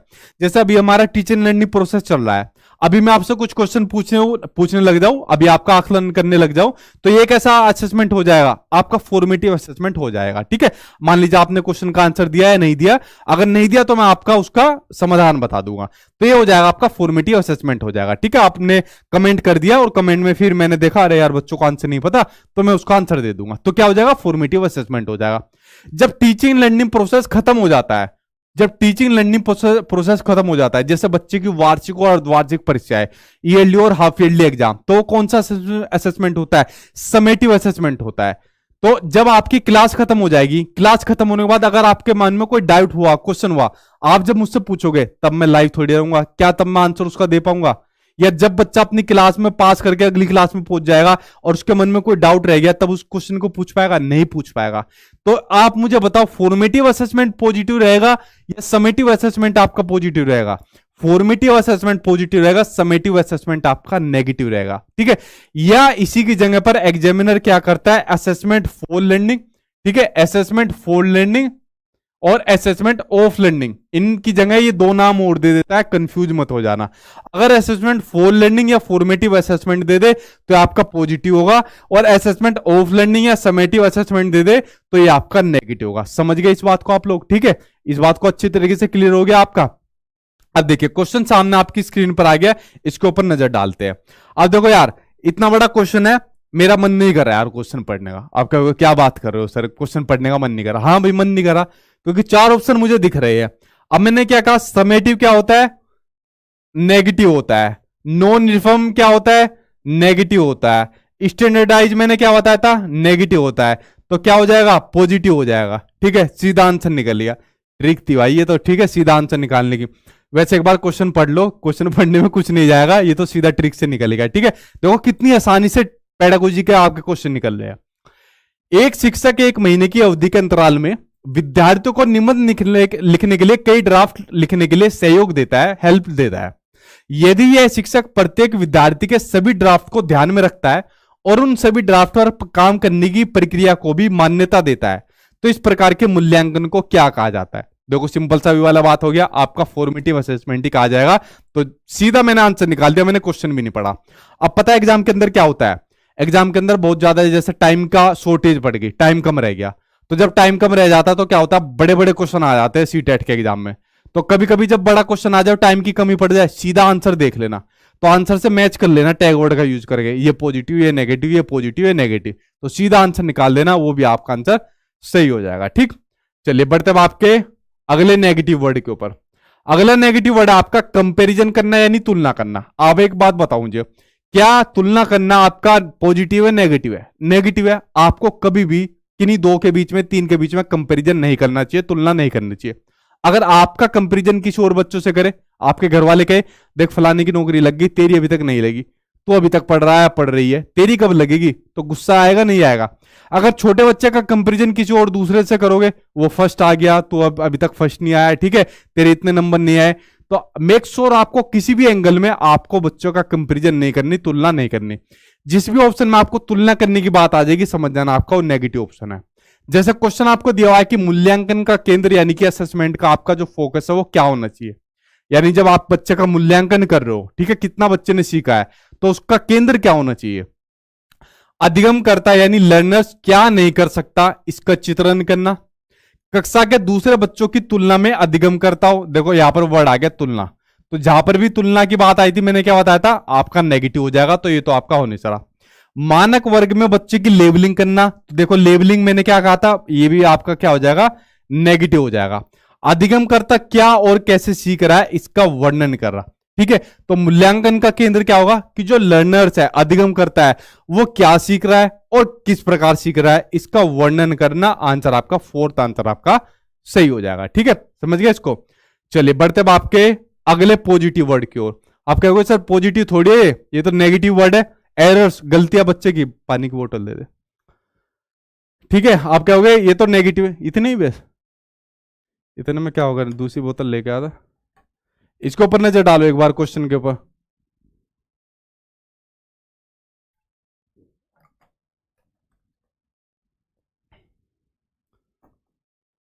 देखो आपको सामने दिख रहे होंगे एरर्स, ठीक है, मिस्टेक्स या फिर मिसकंसेप्शन, जो बच्चे की गलतियां होती है, त्रुटियां होती है, या जो भ्रांतियां होती है, आपको हमेशा ध्यान रखनी है, ये आपके पॉजिटिव वर्ड होते हैं। ये बड़ी ही आपकी क्या होती है, महत्वपूर्ण होती है, ये आपकी इंपॉर्टेंट होती है। ठीक है, इस बात को मैं नहीं, इस बात को आपका एनसीएफ 2005 भी कहता है आपका। ठीक है, एनईपी भी आपका कहती है इस बात को। एक बात सिंपल सी एक बात बताओ यार, जब तक बच्चा गलती नहीं करेगा, जब तक वो सीखेगा कैसे? जब गलती करेगा तभी तो टीचर को पता चलेगा बच्चा कहां पर गलती कर रहा है, और ठीक है, और किस प्रकार से गलती कर रहा है। तभी तो निदान करने के बाद, डायग्नोस करने के बाद उसका उपचार करा जाएगा, टीएलएम वगैरह का यूज करके, अपने मेथड्स में, तरीकों में, नए नए तरीकों का इस्तेमाल करके। तो मेक श्योर आपको ये बात ध्यान रखनी है कि जो गलतियां होती है, त्रुटियां होती है, मिसकंसेप्शन होते हैं, यानी जो भ्रांतियां होती है, ये भी आपका क्या होते हैं, ये सब नेचुरल होते हैं, प्राकृतिक होते हैं, स्वाभाविक होते हैं। आप लोगों के माइंड के अंदर मिसकंसेप्शन है यार, सीटेट का एग्जाम तो बहुत हार्ड होता है, मिसकंसेप्शन है, बहुत आसान आपका एग्जाम होता है, बस आपको ये पता होना चाहिए कि आपको पढ़ना क्या है। ठीक है, जो चीजें मैं पढ़ा रहा हूं, जिस हिसाब से पढ़ा रहा हूं, उससे बाहर नहीं आएगी आपके एग्जाम में चीजें, बस आपको चीजें रटनी नहीं है, इतना ध्यान रखना, समझनी है आपको चीजें। ठीक है, तो आप लोग समझ गए, इसको आपको हमेशा पॉजिटिव मानना है, बच्चे की गलतियां को भी, त्रुटियां को भी, और मिसकंसेप्शन को भी, जो बच्चे की जो ये धारणाएं होती है, भ्रांतियां होती है। ठीक, ये समझ गए, ये आपका पॉजिटिव वर्ड है। अब जैसे क्वेश्चन आपको दिया हुआ है कि रचिता एक गणित अध्यापिका अपने छात्रों की भाषा कथन वाले प्रश्नों में सही प्रक्रिया पहचानने में त्रुटियों का विश्लेषण कर रही है, गलतियों का विश्लेषण कर रही है, इसके पीछे उसका क्या उद्देश्य है वो आपको बताना है। अधिक त्रुटियों वाले छात्रों का कम त्रुटियों वाले छात्रों से पृथक करना। देखो बात आ गई यहां पर, पृथक की बात आ गई, सेग्रेगेशन की बात आ गई, तो ये क्या आपका नेगेटिव वर्ड है, ये तो आपका होने से रहा। अधिक त्रुटियों वाले छात्रों को दंड स्वरूप अधिक प्रश्न देना, जहां पर भी बच्चों को दंड की बात आ जाएगी, किसी भी तरीके का, चाहे पनिशमेंट की बात हो, तो वो भी आपका आंसर होने से रहा। त्रुटि सुधार के लिए अभ्यास वाले अधिक प्रश्न देना, ये भी आपका होने से रहा। त्रुटियों को समझना, क्योंकि वे छात्रों के चिंतन को समझने में मदद करते हैं, बिल्कुल सही बात है, छात्रों के चिंतन को समझने में मदद करते हैं। टीचिंग लर्निंग प्रोसेस का एक बहुत ही बड़ा महत्वपूर्ण हिस्सा होती है जो बच्चों की त्रुटियां होती है। ठीक है, आप लोग समझ गए, जो बच्चों की जो गलतियां होती है, ये नेगेटिव नहीं होती है, ये बहुत ही पॉजिटिव होती है। टीचिंग लर्निंग प्रोसेस का, सीखने सिखाने की प्रक्रिया का एक बहुत ही महत्वपूर्ण पार्ट होती है जो बच्चे की गलतियां होती है। ठीक है, ये बात आपको ध्यान रखनी है। आगे बढ़ते हैं, एक और क्वेश्चन इसी से जुड़ा हुआ है, आपके मिसकंसेप्शन से जुड़ा हुआ, इसके ऊपर नजर डालिए। आपको अभिकथन यानी असर्शन दिया हुआ है कि शिक्षण अधिगम प्रक्रिया यानी जो टीचिंग लर्निंग प्रोसेस है, जैसे जो अभी हमारा चल रहा है, इसमें जो भ्रांतियां है, मिसकंसेप्शन है, उनकी खोज और चर्चा करना सार्थक है। बिल्कुल सही बात है, इसमें हमने खोज कर ली और चर्चा कर ली। सीटेट के एग्जाम में आप लोग 140 भी ला सकते हो, बस आपको तरीका पता होना चाहिए। डेली क्लास अटेंड करो 8 बजे, जो नोट्स दे रखे हैं उनको अच्छे तरीके से घोट कर पी जाओ, आपका अच्छे तरीके से पास हो जाएगा। एग्जाम से हफ्ते 10 दिन पहले कंप्यूटर पर प्रैक्टिस कर लेना, ऑनलाइन जो मॉक टेस्ट प्रैक्टिस करने होते हैं। ठीक है, तो इस तरीके से हमारी चर्चा हो रही है, डिस्कशन हो रहा है, तो सार्थक है, ताकि आपके मिसकंसेप्शन दूर हो जाएंगे। वरना आप लोग प्रीवियस ईयर के क्वेश्चन उठा के देख लेना, आपको लगेगा हाँ यार बिल्कुल सही कह रहे हैं तो। ठीक, यह विद्यार्थियों को उन भ्रांतियों के बारे में सोचने का अवसर देता है और गहन जांच का नेतृत्व करने में भी आपका सहायक होता है। ये वाली बात भी बिल्कुल सही है। तो ए और आर आपके दोनों सही है, और आर ए की सही व्याख्या करता है। आंसर आपका पहला सी हो जाएगा। ठीक, अगले की ओर बढ़ते हैं, अगले पॉजिटिव और नेगेटिव वर्ड की ओर बढ़ते हैं। देखिए, जहां पर भी बच्चों को या बच्चे से जुड़ी किसी भी चीज को इग्नोर करने की बात या उपेक्षा करने की बात आ जाएगी, वो आपका नेगेटिव हो जाएगा। आप खुद सोच के देखो, अगर आपको कोई इग्नोर कर दे कितना बुरा लगेगा, बहुत बुरा लगेगा ना, मन करेगा बस इसको मार दूं। ठीक है तो उसी तरीके से बच्चों को भी बुरा लगेगा, बच्चे के अंदर हीन भावना आ जाएगी। तो बच्चों को या बच्चे से जुड़े किसी भी चीज को आपको इग्नोर नहीं करना। ठीक है, आपको इग्नोर की जगह बच्चों को ज्यादा ज्यादा है उसको अपॉर्चुनिटी देनी है, बच्चों को ज्यादा ज्यादा उसको अवसर देने हैं। ये बात आपको ध्यान रखनी है, जितना हो सके बच्चों को अवसर दो, ये बात आपको हमेशा अपने मन के अंदर ध्यान रखनी है। ठीक है, और जैसे क्वेश्चन सामने स्क्रीन पर आ गया कि प्रगतिशील शिक्षा के संदर्भ में निम्नलिखित में से कौन सा स्टेटमेंट आपका सही है। कम क्षमता वाले बच्चों की कक्षा में उपेक्षा करनी चाहिए। अगर कम क्षमता वाले बच्चे के कोई क्लासरूम है उसमें उनको इग्नोर कर दो तो ये क्या हो जाएगा, नेगेटिव है आपका। कक्षा में प्रजातंत्र यानी जो आपका डेमोक्रेट है, लोकतंत्र है, उसका कोई स्थान नहीं होता। अभी आपका आने वाला है सबसे महत्वपूर्ण आपके जो टैग वर्ड है ना, बंडर का बंडर वो अभी आने वाला है, अभी देखना। जो बच्चे भी शुरुआत में 2-4 निकल लिए होंगे ना, उनको महत्वपूर्ण आपका खजाना भी मिलने वाला है, वो शुरू में निकल लिए होंगे, अभी देखते जाना वो, ठीक है। तो डेमोक्रेट जो होता है ना आपका पॉजिटिव आपका टैग वर्ड होता है। इसने कह दिया इसका कोई स्थान ही नहीं है, जबकि बड़ा महत्वपूर्ण स्थान होता है आपका, तो ये आपका वैसी नेगेटिव हो गया। विद्यार्थियों को समस्या समाधान हेतु प्रोत्साहित करना चाहिए, बिल्कुल सही बात है। कोई समस्या है और समाधान उसका निकालना है तो उसके लिए उसको एनकरेज करना चाहिए, तो ये आंसर बिल्कुल सही है, पॉजिटिव है। कक्षा मुख्यतः पाठ्य पुस्तक केंद्रित होनी चाहिए। मैंने क्या कहा था, सिर्फ एक ही केंद्रित होनी चाहिए, और वो क्या है, बाल केंद्रित, और दुनिया भर का कोई केंद्रित ना पाठ्य पुस्तक, ना ही शिक्षक केंद्रित, ना ही करिकुलम केंद्रित होना चाहिए, ठीक है। तो आंसर क्या हो जाएगा, थर्ड आंसर आपका सही हो जाएगा। अगला देखते हैं, एक और क्वेश्चन आपके सामने स्क्रीन पर आ गया। क्वेश्चन दिया हुआ है आपको कि विद्यार्थी केंद्रित कक्षाएं विद्यार्थियों के सीखने के लिए सहायक वातावरण सुनिश्चित करती है, बिल्कुल सही है। निम्न में से कौन सा इस बात को प्रस्तावित करता है, देखते हैं। शिक्षक निर्देश देता है, देखो मैंने क्या कही थी, शिक्षक की कोई वैल्यू नहीं है, शिक्षक की कोई औकात नहीं है, और शिक्षक निर्देश देता है, इतना बड़ा हो गया शिक्षक की निर्देश देता है, और वो भी बच्चों को, वाह भाई वाह, आगे पढ़ने की जरूरत नहीं है। क्या कह रहा है वैसे आगे, कि विद्यार्थियों से अपेक्षा करता है कि वे उनका पालन करें। देख लो भाई, मतलब शिक्षक इतनी बड़ी सुप्रीम पावर को कह रहा है कि वो उसका पालन करे। आगे ऑप्शन ही मत पढ़ो, ठीक है, दिमाग घूम जाएगा। तो जहां पर भी शिक्षक को थोड़ा सा सुप्रीम पावर दिखाए, उसको सहूलियत की बात आए, आराम की बात आ जाए, उस ऑप्शन को जल्दी गलत काट के आगे बढ़ जाना एग्जाम के अंदर, ठीक है। शिक्षक पाठ्य पुस्तक पढ़ता है, श्याम पट पर प्रश्न एवं उत्तर लिखता है ब्लैक बोर्ड पर, और विद्यार्थियों से उन्हें लिखने को कहता है, ये भी आपका होने से रहा। शिक्षक ऐसे सीखने की परिस्थिति उपलब्ध कराता है जो विद्यार्थियों को अवसर देती है, अपॉर्चुनिटी देती है। मैंने क्या कहा था, अपॉर्चुनिटी, अवसर जितना बच्चों को दोगे उतना बच्चा ज्यादा सीखेगा। कि बच्चे अवलोकन करें, देखो अवलोकन क्या होता है, आपका पॉजिटिव वर्ड होता है कि बच्चे ऑब्जर्व करें। बच्चे खोज करें, खोज करना भी क्या होता है, आपका पॉजिटिव वर्ड होता है। बच्चे प्रश्न करें, बच्चे प्रयोग करें, यार कितने सारे पॉजिटिव आ गए। और बच्चे विभिन्न प्रत्यों की समझ विकसित करें, एक ऑप्शन के अंदर दुनिया भर के पॉजिटिव वर्ड आ गए। तो आंसर क्या हो जाएगा, आंसर आपका थर्ड आंसर आपका सही हो जाएगा। ये सभी के सभी आपके पॉजिटिव वर्ड एक ही ऑप्शन के अंदर आ गए, चौथा पढ़ने की जरूरत नहीं है, ठीक है। आंसर आपका सही हो जाएगा, थर्ड आंसर आपका। चलिए बढ़ते अब आपके अगले दमदार पॉजिटिव वर्ड के ऊपर। देखो सामने स्क्रीन पर आ गए। मैंने कहा ना अगर 2-4 बच्चे निकल लिए होंगे तो उनको ये वाला खजाना अभी नहीं मिलेगा जो आपके सामने स्क्रीन पर आपको दिख रहे हैं। देखो इनके ऊपर नजर डालो एक बार, अभी बताता हूं एक एक करेंगे इनके ऊपर।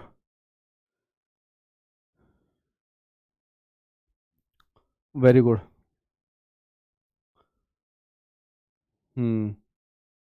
देखो अब डालते हैं, एक तरफ पॉजिटिव भरे हुए सामने, एक तरफ नेगेटिव भरे हुए। अब क्या सर इतने सारे एकदम कैसे डाल दिए, समझना मेरी बात को, ठीक है। उसके बाद कई सारे क्वेश्चन एक साथ आएंगे आपके। देखिए मान लीजिए कोई क्लासरूम है, ठीक है, कोई भी क्लासरूम है जहां पर एक टीचर बच्चों को पढ़ाता है, जहां पर आप लोग जॉब के बाद पढ़ाओगे। उस क्लासरूम का जो एनवायरनमेंट होना चाहिए, उस जो क्लासरूम का जो माहौल होना चाहिए, वो डेमोक्रेटिक होना चाहिए, लोकतांत्रिक होना चाहिए और प्रजातांत्रिक होना चाहिए। जहां पर एक जो टीचर है वो सभी बच्चों को समान दृष्टि से देखे, समान दृष्टि से पढ़ाए, सभी बच्चों को समान रखे, सभी को समान समान कह रहा हूं, सभी को इक्वली मतलब ट्रीट करे, किसी के अंदर भेदभाव ना करे, ठीक है। और यहां पर बच्चे सभी जो है क्वेश्चन पुटअप करे, भेदभाव रहित तो आपका क्लासरूम होना चाहिए, ठीक है। तो जो आपका डेमोक्रेटिक आपका माहौल होना चाहिए, एक ऐसा क्लासरूम का एनवायरनमेंट होना चाहिए, ये आपका पॉजिटिव होता है। जहां पर बच्चे डिस्कशन करते हो, चर्चा करते हो, एक ऐसा क्लासरूम होना चाहिए। तो चर्चा करना क्या होता है, जहां पर बच्चे डिस्कशन करते हो, अपने टीचर से करते हो, अपने पीयर ग्रुप में करते हो, सहपाठियों से करते हो, वो आपका पॉजिटिव आपका टैग वर्ड होता है। जहां पर एक टीचर बच्चे के इमोशंस को जानता हो, बच्चे के संवेग को जानता हो और उसके बाद उनको एजुकेशन देता हो, उनको अधिगम कराता हो, तो वो आपका पॉजिटिव टैग वर्ड होता है। एक छोटा बच्चा स्कूल के अंदर आता है, क्लासरूम के अंदर आता है, कभी नाराज होता है, कभी गुस्सा होता है, कभी हंसता है, ठीक है। आप लोग के साथ भी ये वाली दिक्कत होती है, आप लोग पढ़ने आ रहे हो, आप में से कोई अभी खुश है, कोई दुखी है, कोई कहीं सोच रहा है, कोई कुछ सोच रहा है, ठीक है। लेकिन मैं नहीं कर सकता ना ये चीज, क्योंकि हमारे और आपके बीच के अंदर ये मोबाइल फोन की स्क्रीन है, ठीक है। बट आपकी क्लासरूम में बच्चे से आप इंटरेक्ट कर सकते हो। तो मेक श्योर आपको बच्चों के इमोशंस को जानना चाहिए और इसी के अकॉर्डिंग उसको शिक्षण देना चाहिए। तो इमोशंस जो होते हैं आपके पॉजिटिव टैग वर्ड होते हैं आपके, इसी के अकॉर्डिंग आपको बच्चों को शिक्षण देना चाहिए। आपको जो बच्चा करके चीजें सीखता है, लर्निंग बाय डूइंग करता है, वो आपका आपका पॉजिटिव आपका टैग वर्ड होता है, जिसमें बच्चा खुद चीजें करके सीखता है और अपने हैंड्स ऑन एक्टिविटीज के माध्यम से सीखता है, हस्तपरक अनुभव के माध्यम से सीखता है। जितना बच्चा खुद अपने हाथों से चीजें करके सीखता है ना, लंबे टाइम तक उसको चीजें उसकी मेमोरी के अंदर सेव हो जाती है और उसका अनुभव भी लंबे टाइम तक चलता है। ठीक है, तो ये सभी के सभी आपके पॉजिटिव वर्ड है जो एक क्लासरूम के अंदर उसको बच्चों को हेल्प करते हैं सारे के सारे। ठीक, अब एक क्लासरूम के अंदर नेगेटिव चीज क्या देखने को मिलेगी? एक क्लासरूम के अंदर नेगेटिव चीज देखने को मिलेगी डिसिप्लिन, अनुशासन। अब क्या होगा सर, हम जब क्लासरूम के अंदर रहते थे तो हम तो डिसिप्लिन के अंदर रहते थे, हमारी मैडम है हमारे सर तो हमें मारते थे कि चुपचाप क्लासरूम के अंदर बैठ जाओ, ठीक है, कोई शोर नहीं मचाएगा, एक लाइन से सारे के सारे जाएंगे। ये जो डिसिप्लिन में रखने की वाली बात है ना बच्चों को, ये नेगेटिव वर्ड है। बच्चों को कभी भी आप डिसिप्लिन में नहीं रख सकते। ठीक है, डिसिप्लिन में मतलब किस तरीके से ट्रीट करके कि एक मतलब चुप बैठना है, इस तरीके से करना है, कोई मतलब उनके ऊपर कंट्रोल करने की वाली बात आ जाएगी, उनको नियंत्रित करने की वाली बात आ जाएगी। तो डिसिप्लिन वर्ड आपका नेगेटिव वर्ड हो जाएगा आपका। ठीक है, हमें तो खूब रखा है, आप लोगों को भी रखा होगा, तो ये आपका नेगेटिव वर्ड है। बच्चों को कंट्रोल करने की बात आ जाए, बच्चे की भाषा पर कंट्रोल करने की बात आ जाएगी, आपका नेगेटिव वर्ड है। बच्चों को ब्लैंक पेपर मानने की बात आ जाएगी कि जो बच्चा होता है वो ब्लैंक पेपर होता है, एक खाली स्लेट होता है। ठीक है, उसका जो दिमाग होता है वो ब्लैंक पेपर होता है जब वो स्कूल में आता है। ठीक है, और जब उसके अंदर ज्ञान आता जाता है तो ब्लैंक पेपर फिर वो भरता जाता है। ये कंसेप्ट गलत है बिल्कुल। ठीक है, क्योंकि जब बच्चा स्कूल में आता है तो स्कूल में अपनी मदर टंग को लेकर आता है, अपनी मातृभाषा को लेकर आता है। जब बच्चा स्कूल में आता है तो स्कूल में अपने अनुभव को लेकर आता है। जब बच्चा स्कूल में आता है तो स्कूल में अपनी दुनिया के प्रति अपनी दृष्टिकोण को लेकर आता है। तो एक कंसेप्ट आज की डेट में पूरा गलत हो चुका है कि बच्चा स्कूल में एक खाली स्लेट के रूप में आता है। तो ये सब चीजें क्लासरूम में एक नेगेटिव आपके वर्ड होते हैं कि डिसिप्लिन में रखना है, कंट्रोल में रखना है, या बच्चों को एक ब्लैंक पेपर के रूप में मानना है। आपको हमेशा क्लासरूम का एनवायरनमेंट डेमोक्रेटिक रखना है, क्लासरूम में डिस्कशन का माहौल रखना है, चर्चा का माहौल रखना है। ठीक है, बच्चा क्वेश्चन पुटअप करता हो, प्रश्न पूछता हो, बच्चे के इमोशंस जानकर बच्चों को शिक्षण दिया जाए, लर्निंग बाय डूइंग बच्चा करता हो, हैंड्स ऑन एक्टिविटीज के माध्यम से बच्चा सीखता हो। ठीक, देखो एक साथ कितने सारे आपके पॉजिटिव और नेगेटिव वर्ड हो गए। अब कुछ क्वेश्चन को ले लेते हैं और उसके बाद आपकी देखो प्रैक्टिस कराते हैं, अभी वो बहुत सारे बचते हैं आपके। देखो क्वेश्चन सामने आपकी स्क्रीन पर आ गया। निम्नलिखित में से कौन सा बच्चों के स्वयंगात्मक विकास, ठीक है, इमोशनल डेवलपमेंट के लिए सर्वाधिक उपयुक्त है? स्वयंगात्मक विकास जिसमें बच्चा बहुत जल्दी एकदम रोता नहीं है किसी बात पर, एकदम इमोशनली नहीं हो जाता, ठीक है, एकदम नाराज नहीं होता, गुस्सा नहीं होता, तो स्वयंगात्मक विकास के लिए सर्वाधिक उपयुक्त है क्लास का आपका डेमोक्रेटिक एनवायरनमेंट। मैंने कहा ना, डेमोक्रेटिक प्रजातांत्रिक या लोकतांत्रिक एनवायरनमेंट क्या होता है? आपका पॉजिटिव होता है। अध्यापिका की कोई सहभागिता नहीं क्योंकि यह माता पिता का कार्य नहीं। क्लास का कंट्रोल यानी कि नियंत्रित परिवेश, ये क्या होता है? आपका नेगेटिव होता है। कक्षा का अधिकारवादी परिवेश, अधिकारवादी भी क्या होता है? आपका नेगेटिव होता है। ठीक है, तो पॉजिटिव क्या है आपका? डेमोक्रेटिक आपका एनवायरनमेंट। आंसर आपका फर्स्ट आंसर आपका सही हो जाएगा। चलिए बढ़ते हैं आपके नेक्स्ट क्वेश्चन की ओर। अगला क्वेश्चन देखिए क्या दिया हुआ है। अगला आपका, एक संरचनात्मक कक्षा में बच्चों की संज्ञानात्मक सहभागिता को किस प्रकार सुसाधित किया जा सकता है? बच्चों से वार्तालाप द्वारा। मैंने कहा ना, डिस्कशन क्या होता है आपका? पॉजिटिव आपका वर्ड होता है, तो जितना डिस्कशन करोगे उतना ज्यादा बच्चा चीजें सीखेगा। अध्यापक के संवेगों द्वारा, चाहे अध्यापक हो चाहे आपका बच्चे हो, उनके इमोशंस बहुत इंपॉर्टेंट रोल निभाते हैं, तो ये भी आपका क्या होता है? पॉजिटिव होता है। बच्चों के सकारात्मक परस्पर संबंध द्वारा, ये भी आपका पॉजिटिव हो जाएगा। बाह्य रूप से अधिरोपित अनुशासन, अनुशासन क्या होता है? मैंने जस्ट अभी आपको बताया, अनुशासन आपका नेगेटिव होता है, तो ये आपका गलत हो जाएगा। पहला, दूसरा, तीसरा आंसर आपका सही हो जाएगा। ठीक है, तो इस तरीके से देख लो आप लोग कितनी जल्दी आंसर आपके निकलते जा रहे हैं। चलिए बढ़ते हैं आपके नेक्स्ट क्वेश्चन की ओर। आई होप आपको क्लास में इंटरेस्ट बनता जा रहा होगा। पेडागोजी को किस तरीके से सोल्व करते हैं, इस तरीके से नहीं है कि क्वेश्चन पढ़ा, आंसर दे दिया, निकाल दिया। पूरे चारों ऑप्शन को निचोड़ो, आप पूरे चारों ऑप्शन को एक्सप्लेन करो और इससे आपका इजीली तरीके से आंसर निकलेगा। ठीक है, इस तरीके से आपको करना है। अगला क्वेश्चन देखिए सामने स्क्रीन पर आ गया कि शिक्षिका क्लास में सकारात्मक रूप से सीखने का वातावरण किस प्रकार से सुनिश्चित कर सकती है? एक तय और निर्धारित समय सारणी का यानी टाइम टेबल को फॉलो करके। देखो एक फिक्स टाइम टेबल बना दिया कि इस वाले जो ये पीरियड होगा इसमें ये पढ़ाएंगे, इस टाइम पीरियड में इस पीरियड में ये वाला पढ़ाएंगे। ऐसा कोई भी टाइम पीरियड फॉलो नहीं करना, ठीक है यार। ऐसा नहीं लगता जैसे हम ये चीज पढ़ रहे हैं, ये पेडागोजी पढ़ रहे हैं, उस टाइम पर हमको कोई पढ़ाने वाला नहीं मिला, वरना जो हम यातनाएं झेल कर आए हैं दुनिया भर की, तो उससे हमें कोई ना कोई बचाने वाला जरूर मिल जाता, ठीक है। तो उस टाइम पर जैसा बचपन बीत गया, जो भी था अच्छा था, वरना दुनिया भर की चीज उस टाइम पर होती तो शायद बचपन और अच्छी तरीके से बीतता है, ठीक है। तो टाइम टेबल को कोई फॉलो नहीं करेंगे। पुरस्कार मैंने क्या बताया था, पुरस्कार और सजा ये आपका क्या होता है, आपका नेगेटिव होता है।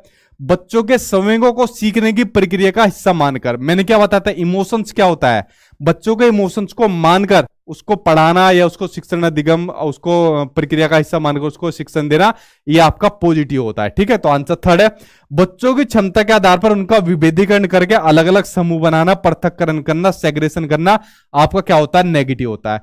नेगेटिव नेगेटिव नेगेटिव, और ये भाई साहब आपके पॉजिटिव। आंसर थर्ड से हो जाएगा। क्लास में सकारात्मक रूप से सीखने का वातावरण बनेगा अगर बच्चे का हम इमोशंस को जानेंगे, ठीक है।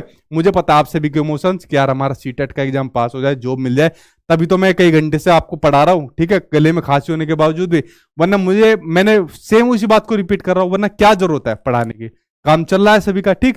तो ये सब इमोशंस की वजह से होता है, फीलिंग्स की वजह से होता है, और तभी आप लोग भी पढ़ रहे हो। क्यों? क्योंकि आपको जॉब लेनी है, वरना अगर मैं कहूंगा यार पढ़ लो, या आपसे इसकी नॉलेज बढ़ेगी, ठीक है, आप विद्वान बनोगे, अरे अपना काम करो भाई, जो है हमें तो कुछ और काम करने हैं, वरना पढ़ने थोड़ी आओगे आप लोग, ठीक है। अगला क्वेश्चन देखिए, स्क्रीन पर आ गया कि प्रगतिशील शिक्षा में बच्चों को किस प्रकार से देखा जा सकता है। खाली स्लेटों के रूप में, ब्लैंक स्लेट के रूप में। मैंने क्या ना, आज की डेट में बच्चों को ब्लैंक स्लेट के रूप में नहीं मानना, क्योंकि बच्चा कैसा आता है स्कूल में, अपनी जो पूंजी होती है ना उससे लेस होकर आता है। सीटेट के एग्जाम में पूछा गया था, अपनी पूंजी में क्या क्या लेकर आता है बैग में, मातृभाषा लेकर आता है, अनुभव लेकर आता है, दुनिया के प्रति दृष्टिकोण लेकर आता है, तो अपनी पूंजी से लेस होकर आता है। बच्चों को हल्का मत समझ लेना अब, ठीक है।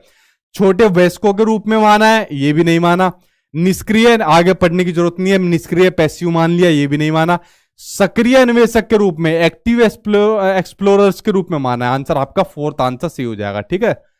चलिए बढ़ते आपके अगले पॉजिटिव वर्ड के ऊपर, जो है आपका दैनिक जीवन से जोड़ना, यानी वास्तविक जीवन से जोड़ना। देखिए सिंपल सी एक बात आपको समझनी है, जो भी बच्चों को आप क्लासरूम के अंदर पढ़ा रहे हो उसको उसकी डेली एक्टिविटीज से जोड़कर पढ़ा दो, उसके दैनिक जीवन से जोड़कर आप पढ़ा दो, तो बच्चा बहुत जल्दी कनेक्ट करके उसको सीखेगा। आप बच्चों को पढ़ा रहे हो, जल पढ़ा रहे हो, तो उसके डेली के एक्टिविटीज से जोड़कर पढ़ा दो, जल्दी सीखेगा, ठीक है। तो आपका पॉजिटिव आपका ये वर्ड होता है। ये पूछा जाता है सबसे ज्यादा ईवीएस और आपके मैथ्स के अंदर, ये वाला आपका सबसे ज्यादा पूछा जाता है, ठीक है। चलिए देखते हैं इसके ऊपर क्वेश्चन आपका कैसे बनता है। तो समझ गया आपका क्या है, पॉजिटिव आपका वर्ड है, ठीक। या फिर आपका इसको जो भी क्लासरूम के अंदर पढ़ा रहा है उसको उसके बाहर के जीवन से जोड़कर पढ़ा दो, इस तरीके से भी पूछा जा सकता है। देखिए क्वेश्चन आपका सामने स्क्रीन पर है, नजर डालो इसके ऊपर। वीडियो के एंड में बताना यार ईमानदारी से कितना आप लोगों का स्कोर आया। आई होप आप लोगों को पसंद आ रहा होगा कि किस तरीके से पेडागोजी को सोल्व करा जाता है। कि एनसीएफ 2005 मानती है कि गणित में चिंतन यानी थिंकिंग और तर्कना यानी लॉजिक का एक तरीका शामिल होता है।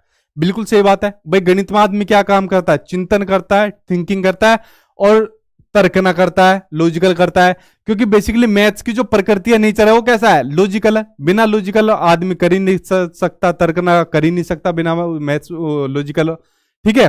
तो इस दृष्टिकोण को किसके द्वारा प्राप्त किया जा सकता है, देखते हैं। स्टूडेंट्स को विशेष कोचिंग दे दो, क्या विशेष कोचिंग देकर वो आदमी तर्कना या चिंतन कर सकता है, नहीं कर सकता, ठीक है। कितनी बढ़िया कोचिंग का नाम दे दो, नहीं कर सकता, ठीक है। तो ये तो ऑप्शन आपका होने सारा, ठीक। अच्छा कुछ बच्चे कोचिंग के बारे में मेरे से पूछते रहते हैं कि सीटेट के लिए कोचिंग, और अपना टाइम और पैसा बिल्कुल खराब मत करना। अगर आप फेल होना चाहते हो तो ले सकते हो, क्योंकि मैंने आपको बताया सीटेट के एग्जाम के लिए अगर आप लोग डेली क्लास अटेंड करते हो और नोट्स अगर आप पढ़ते हो तो आपके लिए मतलब ये 20 एक दिन आराम से आप लोग अच्छे नंबर से आप लोग ले जाओगे, ठीक है। तो महीना भर तो आपके लिए बहुत ज्यादा मैं आपको बता रहा हूँ, क्योंकि सीटेट का एग्जाम हल्का एग्जाम है। अगर आप सुपरटेट केवीएस वगैरह डीएसएसबी के लिए मतलब लेना चाहते हो तो उसके लिए आप लोग ले सकते हो, क्योंकि उसमें मतलब आपका उसमें आपको जरूरत पड़ सकती है, ठीक। देखो अगला ऑप्शन आपका खोजबीन उपागम, आगे ना खोजबीन, खोजबीन क्या बताया था मैंने आपका, पॉजिटिव। खोजबीन उपागम का प्रयोग करना, हस्तचालक का प्रयोग करना, हैंड्स ऑन एक्टिविटीज, तो दूसरा पॉजिटिव, दो पॉजिटिव आ गए भाई। संकल्पनाओं को वास्तविक जीवन से जोड़ना, क्या बात है भाई, तीन पॉजिटिव आ गए। विद्यार्थियों को चर्चाओं में शामिल करना, 4 पॉजिटिव आ गए। जिस ऑप्शन में चार चार पॉजिटिव मिल जाए और कुछ पढ़ने की जरूरत पड़ जाएगी नहीं, तो सेकंड आंसर क्या हो जाएगा, सेकंड आंसर आपका सही हो जाएगा। बढ़ते अब आपके नेक्स्ट क्वेश्चन की ओर, सॉरी नेक्स्ट वर्ड की ओर। अगला वर्ड आपका क्यूरियोसिटी यानी कि जिज्ञासा। तो जिज्ञासा क्या होता है, आपका पॉजिटिव होता है। कोई भी मनुष्य हो उसके अंदर कुछ ना कुछ क्यूरियोसिटी, कुछ ना कुछ जिज्ञासा जरूर होती है। उसी तरीके से जो छोटा बच्चा होता है उसके अंदर भी बहुत सी चीजें जानने की जिज्ञासा होती है। जब हम लोग छोटे थे तो हमारे अंदर भी बहुत सारी जिज्ञासा ही थी जानने की। तो छोटा बच्चा भी जो होता है अपने टीचर से बहुत चीजें जानना चाहता है, सर ये क्या चीज होती है, इसका आंसर ये कैसा है, ठीक है, ये कौन सा जानवर होता है। तो जो बच्चे की जो जिज्ञासा होती है, जो क्यूरियोसिटी होती है, इसको हमेशा आपको पॉजिटिव मानना है और इसको ज्यादा से ज्यादा आपको बढ़ावा देना है, ठीक है, इसको ज्यादा से ज्यादा आपको बढ़ावा देना है, ठीक है। आप क्वेश्चन इससे जुड़ा हुआ कैसा सामने आपकी स्क्रीन पर आ गया, इसके ऊपर नजर डालते हैं, ठीक। सर मैं यूट्यूब पर कंटिन्यू चैप्टर बाय चैप्टर नहीं मिल रहा, प्लेलिस्ट में देख लो आप लोग जाके, ठीक है। देखिए, एक अध्यापिका चाहती है कि उसके विद्यार्थी आंतरिक रूप से अभिप्रेरित हो, उसे क्या करना चाहिए, इंटरनली रूप से मोटिवेटेड हो, ठीक है। तो अब बताओ उसे क्या करना चाहिए। जैसा मैं चाहता हूं आप लोग इंटरनली मोटिवेटेड हो, खाली सीटेट तक आप लोग फोकस मत रहो, सीटेट अच्छे नंबर से पास करके और बाकी जो आपकी वैकेंसी वगैरह निकले, केवीएस निकले या सुपर टेट वगैरह जो भी निकले, तो उस पर आप लोग अपना ध्यान लगाओ ताकि आपको गवर्नमेंट जॉब आपको जल्दी मिले। तो इसके लिए क्या करना चाहिए, उसे क्लास में कंपटीशन को प्रोत्साहित करना चाहिए और बच्चों में तुलना करनी चाहिए। तो कंपैरिजन नहीं करना चाहिए, कोई बच्चा 5 घंटे पढ़ रहा है, कोई बच्चा 10 घंटे पढ़ रहा है, तो सबकी कैपेबिलिटीज अलग अलग है। तो तुलना करना मैंने क्या बताया था, तो तुलना करना आपका नेगेटिव होता है। तो ये तो आपका होने से रहा। बच्चों में डर और चिंतन, देखो डर आ गया ना आपका, तो डर क्या होता है आपका नेगेटिव होता है। तो दो नेगेटिव नेगेटिव मिल गए। भौतिक पुरस्कार, तो पुरस्कार भी क्या होता है आपका नेगेटिव होता है। देखो भाई मुझे शुरुआत में ही मुझे 3 नेगेटिव वर्ड मिल गए, तो बचा क्या आपका फोर्थ बचा कि बच्चों में जिज्ञासा, ठीक है, बच्चों में जिज्ञासा, जिज्ञासा क्या बताया था, पॉजिटिव। जिज्ञासा प्रोत्साहित करनी चाहिए और सीखने के आनंद को अभिप्रेरित करना चाहिए। आंसर आपका फोर्थ आंसर सही हो जाएगा। 3 नेगेटिव 1 पॉजिटिव। अगले की ओर बढ़ते हैं। अगला आ गया सामने आपकी स्क्रीन पर, रोजगार, व्यवसायिक, उच्च ग्रेड की शिक्षा की जहां पर भी बात आ जाएगी, या फिर इसके साथ देखो लिखो अंकों की, ठीक है, इसके साथ देखो लिखो अंकों की शिक्षा देने की बात आ जाएगी कि जहां पर एजुकेशन इसलिए दी जा रही है ताकि वो उससे रोजगार मिल सके, ताकि उससे व्यवसाय मिल सके, ताकि उससे बढ़िया नंबर मिल सके, ठीक है, या ताकि उससे ग्रेड मिल सके। अगर ऐसी शिक्षा देने की बात आ रही है, समझ जाना भाई आपका वो आपका नेगेटिव वर्ड है, ठीक है। क्या है आपके नेगेटिव वर्ड है, ऐसी शिक्षा हमें नहीं देनी, या जहां पर बच्चों को प्रमोट करने की बात आ रही है, तो ये सभी आपका क्या है नेगेटिव वर्ड है। ऐसी शिक्षा देने की बात आपको कहीं पर भी नहीं कही गई है, ठीक है।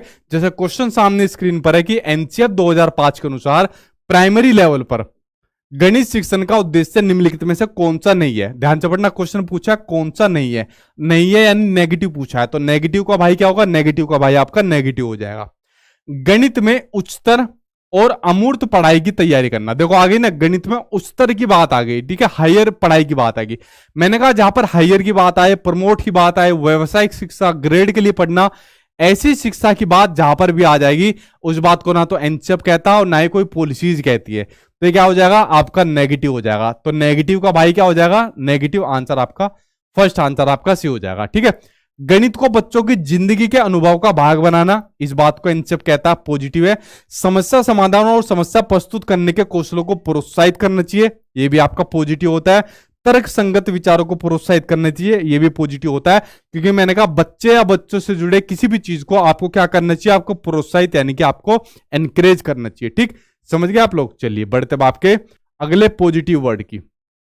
अब बात करते हैं कुछ पॉजिटिव वर्ड, जो आपके 3 पॉजिटिव वर्ड है और जो आपके लैंग्वेज के अंदर यानी कि जो आपकी जो भाषाएं होती है, चाहे आपने हिंदी लिया हो, इंग्लिश लिया हो, संस्कृत लिया हो, XYZ कोई भी आपने लैंग्वेज लिया हो, उसके अंदर ये आपको देखने को मिलते हैं लैंग्वेज के अंदर। इसके ऊपर एक बार नजर डालते हैं। ये 3 पॉजिटिव वर्ड है, जिसमें पहला है आपका मदर टंग यानी कि जो आपकी मातृभाषा होती है। देखिए जो बच्चे की मातृभाषा होती है, ठीक, अब जैसे मैं हिंदी बोलता हूं, मान लो मैं टीचर हूं, ठीक, और मैं हिंदी बोलता हूं। अब मेरी पोस्टिंग मान लीजिए साउथ की तरफ हो गई या नॉर्थ ईस्ट की तरफ हो गई, ठीक। अब मेरी पोस्टिंग हुई भी थी नॉर्थ ईस्ट की तरफ हुई थी जब मेरा केवीएस के अंदर सिलेक्शन हुआ था। अब मुझे आती है हिंदी भाषा आती है, और नॉर्थ ईस्ट की तरफ मान लीजिए कोई असमीज बोलता है या कोई दूसरी भाषा बोलता है। अब वहां पर जो उन बच्चों की जो मातृभाषा है वो नॉर्थ ईस्ट की उनकी भाषा है, ठीक है। तो एज ए टीचर मुझे इस उनकी मातृभाषा को एक रिसोर्स के रूप में लेना चाहिए, एक संसाधन के रूप में लेना चाहिए या इसको प्रॉब्लम के रूप में लेना चाहिए? बताओ किसके रूप में लेना चाहिए? मुझे इसको एक रिसोर्स के रूप में लेना चाहिए, एक संसाधन के रूप में लेना चाहिए, ना कि एक प्रॉब्लम के रूप में लेना चाहिए। क्योंकि जो बच्चा अपने विचारों को अभिव्यक्त करता है, जो बच्चा कम्युनिकेट करता है, सबसे बढ़िया वो अपनी मातृभाषा में करता है। ठीक है, इसलिए मातृभाषा को एक पॉजिटिव वर्ड कहा गया है। एनईपी 2020 ने तो कहा है कि बच्चों का जो शिक्षण है कम से कम 8 क्लास में उनकी मातृभाषा में होना चाहिए। इसलिए सबसे बड़ा पॉजिटिव वर्ड आपका मातृभाषा। इसको कभी भी आपको प्रॉब्लम नहीं मानना, हमेशा इसको एक रिसोर्स, एक संसाधन के रूप में मानना है।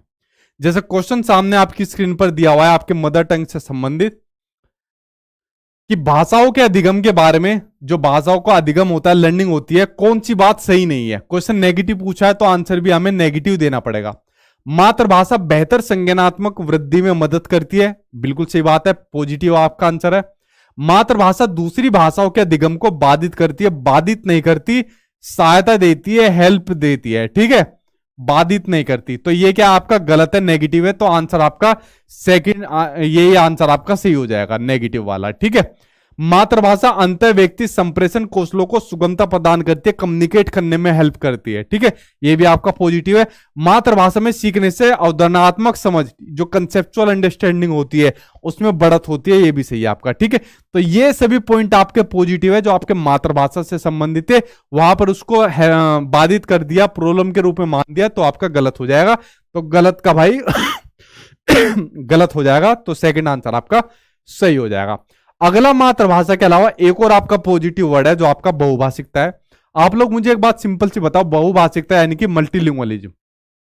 मल्टीलिंगुअलिज्म यानी कि बहुभाषिकता होती है कि एक ऐसी क्लासरूम या एक ऐसा स्कूल आपका जहां पर कई सारी भाषाओं वाले बच्चे एक साथ पढ़ते हैं। ठीक है, जहां पर कई सारी भाषा वाले एक साथ बच्चे हैं। कोई बच्चा हिंदी बोलता है, कोई असमीज बोलता है, कोई तमिल बोलता है, कोई कन्नड़ बोलता है, कोई मराठा बोलता है। ठीक है, तो इस तरीके से अलग अलग भाषा वाले बच्चे बोलते हैं। इसको आपको एक रिसोर्स के रूप में लोगे, ठीक है, एक संसाधन के रूप में लोगे, या इसको एक समस्या के रूप में लोगे? बताओ किसके रूप में लोगे? इसको भी आप लोग एक संसाधन के रूप में लोगे, ना कि एक समस्या के रूप में लोगे। क्योंकि यहां पर बच्चे एक दूसरे से जब कम्युनिकेट करेंगे तो भाषा का आदान प्रदान होगा, तो एक दूसरे की भाषा यहां पर सीखेंगे। एक दूसरे की भाषा के साथ साथ यहां पर बच्चों के जो कल्चर होगा, ठीक है, जो बच्चों की संस्कृति होगी, उसका आदान प्रदान होगा, बच्चों के शब्द भंडार में वृद्धि होगी। तो इसलिए बहुभाषिकता को भी एक संसाधन के रूप में लेने की बात की गई है। ये भी आपका पॉजिटिव वर्ड है। ठीक है, कभी भी इसको समस्या नहीं मानना। एक क्वेश्चन जैसे सीटेट के एग्जाम में पूछ लिया कि भाई मातृभाषा आधारित बहुभाषिकता क्या होती है, कि मातृभाषा पर आधारित बहुभाषिकता, प्रत्येक शिक्षार्थी अपनी विद्यालय शिक्षा अपनी मातृभाषा में आरंभ करता है, बिल्कुल सही बात है। उसके बाद अंग्रेजी माध्यम में करता है, नहीं। प्रत्येक विद्यार्थी अपनी जो स्टार्टिंग की भाषा है वो मातृभाषा में स्टार्ट करता है, और बाद की जो भाषा स्टार्ट करता है वो अपनी किस में करता है? अन्य भाषा में। प्रत्येक शिक्षार्थी अपनी आरंभिक शिक्षा विद्यालय में मातृभाषा में करता है, और उसके बाद में अधिक भाषा में जुड़ता है। आंसर आपका थर्ड से हो जाएगा। ठीक है, यानी मातृभाषा हो चाहे बहुभाषिकता हो, इन दोनों को आपको पॉजिटिव में लेना है। अच्छा, एक और पॉजिटिव वर्ड देखो, ये लास्ट है। उसके बाद जो भी आपका क्वेश्चन हो आप लोग अपना क्वेश्चन बताना, उसका क्वेश्चन मैं पूछूंगा, और अपना स्कोर बताना कि आपका टोटल कितना स्कोर हुआ है, और आपको वीडियो पसंद आई कैसी लगी वो भी आप बताना। ठीक, विभिन्न संदर्भों में भाषा प्रयोग। विभिन्न संदर्भों में जब भी आपके एग्जाम में क्वेश्चन पूछा जाता है, सेम इसी तरीके से पूछा जाता है, तो ये आपका पॉजिटिव वर्ड होता है कि जो भाषा का प्रयोग होता है विभिन्न संदर्भों में होता है। भाई अगर मैं आपको पढ़ा रहा हूं तो यहां पर भाषा का प्रयोग कुछ और है। अगर कोई सब्जेक्ट चल रहा है, मान लीजिए मैथ्स चल रहा है, साइंस चल रहा है, तो वहां पर भी भाषा का प्रयोग देखने को मिलेगा।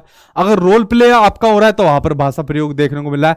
इसलिए कहा गया है कि भाषा आपके सभी सब्जेक्ट के केंद्र में भी है, सभी विषयों के केंद्र में भी कौन है? आपकी भाषा है। तो इसलिए भाषा का प्रयोग विभिन्न संदर्भों में किया जाता है। तो जहां पर भी आपको विभिन्न संदर्भ आपको देखने को मिल जाए, समझ जाना आपका क्या है? आपका पॉजिटिव आपका वर्ड है।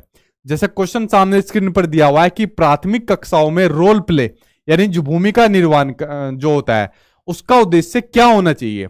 बच्चों को अभिनय सिखाना। रोल प्ले का मतलब होता है कि एक्टिंग के लिए उनको अभिनय सिखा दो, नहीं। एक पद्धति के रूप में इसका इकाई का यूज करना, नहीं।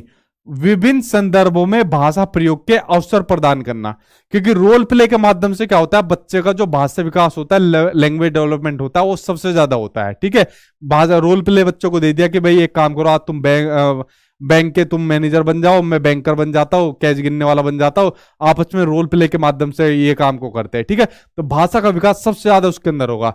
और जहां पर भी ये वर्ड आपको देखने को मिल जाए तो समझ जाना, आंख बंद करके आंसर लगा देना, ये आंसर आपका सही हो जाएगा। बच्चों को अनुशासित रखना क्या बताया था मैंने आपका, ये आपका नेगेटिव मैंने आपको बताया था। ठीक, पॉजिटिव क्या हो जाएगा, थर्ड आपका पॉजिटिव हो जाएगा।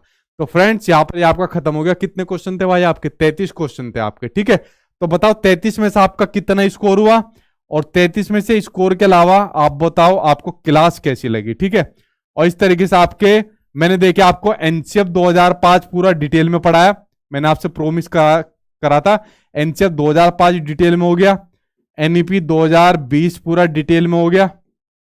उसके अलावा ये पॉजिटिव और नेगेटिव आपके जो वर्ड है ये आपके डिटेल में हो गए। ठीक है, तो ये पेडागोजी का ये पूरा निचोड़ होते हैं। अब जो आपको नोट्स दे रखे उसके अंदर खूब प्रैक्टिस करो, पूरा पेडागोजी का आपका पूरा निचोड़ हो गया है। ठीक है, अब कोई क्वेश्चन हो आप लोगों का, आप लोग अब मुझसे क्वेश्चन पूछ सकते हो, एक एक करके मैं आपका आंसर दे दूंगा।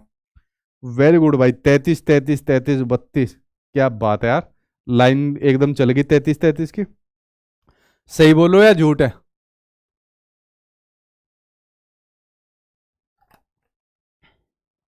Very good. अब हिंदी ऐसा नहीं आ रहा, ये तीनों क्वेश्चन भाई आपके ये पिछले ऑनलाइन वाले में ही पूछे गए थे। सबसे ज्यादा जो दूसरा था ना आपका मातृभाषा पर आधारित जो आपका बहुभाषिकता है, वो कम से कम आपका 4-5 बार पूछा गया था। ठीक है, जितना एनालिसिस मैंने आपका प्रीवियस ईयर के जो आपके ऑनलाइन में पूछे गए ना, मेरे से जितना एनालिसिस किसी ने नहीं किया होगा।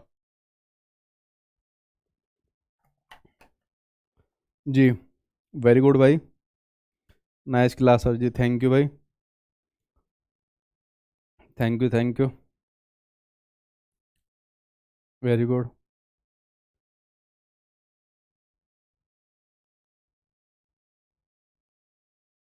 ठीक, 33 में से 31 से ही हुआ, वेरी गुड। अगर लेट हो गए कोई बात नहीं, शुरुआत से क्लास देख लेना। ठीक है,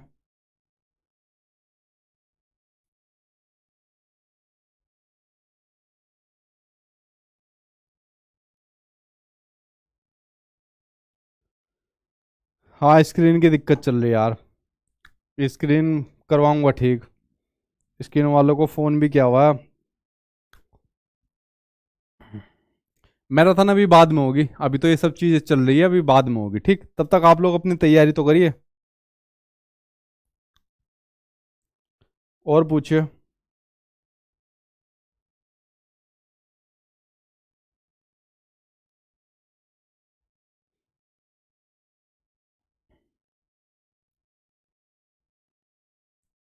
स्कोर बहुत बढ़िया आ रहे, 33 33। आपकी क्लास लेने के बाद खुद में कॉन्फिडेंस आता है। टेंशन मतलब यार, सीटेट के लिए तो आप लोग बिल्कुल बेफिक्र हो। सीटेट का तो एग्जाम को इतना बड़ा एग्जाम होता भी नहीं, उसके लिए तो आप बिल्कुल बेफिक्र हो। ठीक, डेली क्लास लो 8 बजे आके। ठीक, डेली 8 क्लास लो। कल तो शायद क्लास नहीं होगी, कल तो मुझे कल छुट्टी रहेगी, कल मुझे सुबह सुबह कहीं निकलना है, तो कल तो शायद क्लास आपकी नहीं रहेगी। ठीक है, अगर होगी तो मैं टाइमर लगा दूंगा कल की क्लास का। बाकी मंडे से को फिर मिलूंगा आपको, 8 बजे मिलूंगा, मंडे से 8 बजे। और डेली 8 बजे क्लास अटेंड करो, और ये नोट्स को अच्छे तरीके से कर जाओ आप लोग। ठीक है, जो आपको नोट्स दे रखे हैं, चाहे पेपर 1 हो चाहे आपका पेपर 2 हो, और कोई भी सब्जेक्ट हो आपका, तो इनको आप लोग अच्छे तरीके से कर जाओ। और फेक के चक्कर में मत पड़ना, जो आपको ये 150 रुपए में और फ्री के चक्कर में दे रहे हो। कुछ लेडीज ऐसी होती है, लड़की ऐसी होती है, वो मतलब फ्री के चक्कर में 150 रुपए के चक्कर में ले लेती है, फिर वो जो फ्री वाले 150 वाले हैं उनके नंबर ले लेते हैं, उनको परेशान करते हैं। ठीक है, तो बहुत से उनके भी ऐसे मैसेज आए। तो आप लोगों को मैंने भी इनके वैसे भी जो कॉस्ट होती है इतनी मिनिमम रखी है कि हर कोई बच्चा उनको ले सकता है। तो आप लोगों को जो ऑथेंटिक मिलेंगे मेरी साइट के ऊपर मिलेंगे। ठीक है, तो आप लोग प्लीज अपने नंबर वगैरह को और अपनी जानकारी किसी के पास ऐसे शेयर मत करिए। और जो ये कैफे वाले वगैरह होते हैं जो मतलब इस तरीके से हार्ड कॉपी में दे रहे हैं, तो शुरू के 1-2 पेज मेरे ले लेते हैं, अंदर पता नहीं किसी और के डाले हुए रहते हैं। तो ये सब फेक वगैरह आपको जो मिल रहे हैं उनको स्टॉप करिए, केयरफुली होके, सिंसियरली होके। आपको लेने तो साइट से लीजिए और कहीं मत लीजिए, आपको जो भी मिलेंगे फेक मिलेंगे, वरना यही से आपको ओरिजिनल मिलेंगे। ठीक है, क्लास अटेंड करो और यहाँ से लो, और इसके अलावा आपको और कुछ नहीं करना बस, ठीक है। वरना आप लोगों का नुकसान ही है उसके अंदर, मेरा कुछ नहीं है। अगर फॉर्म फिलअप गलत हो गया तो 28 आपके करेक्शन हो जाएंगे, तो टेंशन मत लो, उसके अंदर सही हो जाएगा। मैंने कहा था यार बड़ा केयरफुली होकर फॉर्म को भरिए, आप लोग गलती कर देते हो और कैफे वालों के चक्कर में कर जाते हो।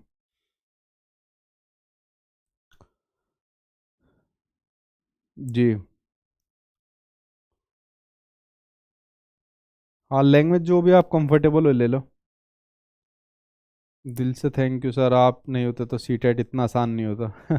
सीटेट इतना ही आसान होता है, मतलब मैं हर साल ही तैयारी कराता हूँ बच्चों की, और मतलब जिस तरीके से मैं पढ़ाता हूँ ये शायद आपको मतलब इतना ऐसे किताबों में कहीं देखने को नहीं मिलेगा, और इसी तरीके से मैं पढ़ाता हूँ, ठीक है। और इसी तरीके से आपको पढ़ना है, क्योंकि यहाँ पर आपको एक बेस स्ट्रोंग करना है। अगर आपने यहाँ पे बेस स्ट्रोंग कर लिया, यहाँ पर आपका स्कोर बहुत बढ़िया बनेगा। और जब यहाँ पर आपका स्कोर बहुत बढ़िया बनेगा, आपका बेस स्ट्रोंग हो जाएगा, उसके बाद जो आपके मेन एग्जाम बचते हैं बिहार वगैरह में, तो आप सीधे आपने जॉब ले जाओगे। जैसे मान लीजिए केवीएस बचता है, सुपरटेट वगैरह बचता है, डीएसपी बचता है, फिर वहां पर आपको हेल्प मिलेगी, ठीक है। तो यहाँ पर एक बेस स्ट्रोंग तैयार कराता हूं मैं आपका, और साथ के साथ स्कोर तो आपका बनता ही है, ठीक है। तो इसी तरीके से मैं हर साल तैयारी भी कराता हूँ बच्चों की। हाँ, इसकी पीडीएफ मैं टेलीग्राम पर डाल दूंगा, कल डाल दूंगा, ठीक है। कल मैं डाल दूंगा, कल शाम को देखता हूँ, क्योंकि सुबह तो मुझे कुछ काम है। तो कल देखता हूँ, कल मैं इसकी पीडीएफ डाल दूंगा सचिन एकेडमी पर, जो पॉजिटिव और नेगेटिव टैग वर्ड की है। तो सचिन एकेडमी टेलीग्राम पर आप लोग जुड़ जाना, ऑफिशियल वाले से जुड़ जाना, फेक से मत जुड़ना। तो नए और पॉजिटिव टैग वर्ड की आपको मैं ये पीडीएफ डाल दूंगा, ठीक है, जिसमें आपके पॉजिटिव और नेगेटिव टैग वर्ड लिखे हुए हैं। वरना एक काम करूंगा, टेलीग्राम पे तो बहुत सारे फेक अकाउंट बने हुए हैं, है ना, टेलीग्राम पे बहुत सारे बने हुए हैं ना अपने नाम से। एक काम करूंगा, मैं अपनी साइट के ऊपर एक ऑप्शन बना देता हूं। मैं अपने साइट के ऊपर एक ऑप्शन बना दूंगा, और यहाँ पर जैसे जो आप लोगों ने नोट्स वगैरह ले रखे हैं, तो एक ऑप्शन बना दूंगा यहाँ पर, तो वहां पर जाकर आप लोग ले लेना साइट के ऊपर, ठीक है। ओपन कर लेना, वहां पर जाकर आप लोग इस पीडीएफ को ले लेना। क्योंकि जब मैं अपना टेलीग्राम अकाउंट देखता हूँ, सेम फोटो लगाई हुई है मेरी, सेम सब चीज करा हुआ है, तो टेलीग्राम पे तो बहुत बुरा हाल कर रखा है लोगों ने, ठीक है। तो टेलीग्राम की जगह साइट पर मैं एक ऑप्शन बनाकर दे दूंगा आपको, ठीक है। तो ये जो पीडीएफ मिलेगी आपको, ये मेरी साइट के ऊपर मिल जाएगी, आपको एक ऑप्शन बनाकर दे दूंगा इसकी मैं। इसका ध्यान रखना, कल जो है इस पीडीएफ का साइट के ऊपर एक ऑप्शन बनवा कर करवा देना, ठीक है। चलिए फ्रेंड्स, अब मैं वीडियो को यही स्टॉप करता हूँ। आई होप आपको वीडियो पसंद आई होगी, और पसंद आए तो आप लोग इसको लाइक कर देना, शेयर कर देना, और अपने दोस्त यारों के पास शेयर कर देना, ठीक है। और चैनल को सब्सक्राइब कर लेना, ताकि आपको एग्जाम तक आपको ऐसी और क्लास मिलती रहे। Thank you.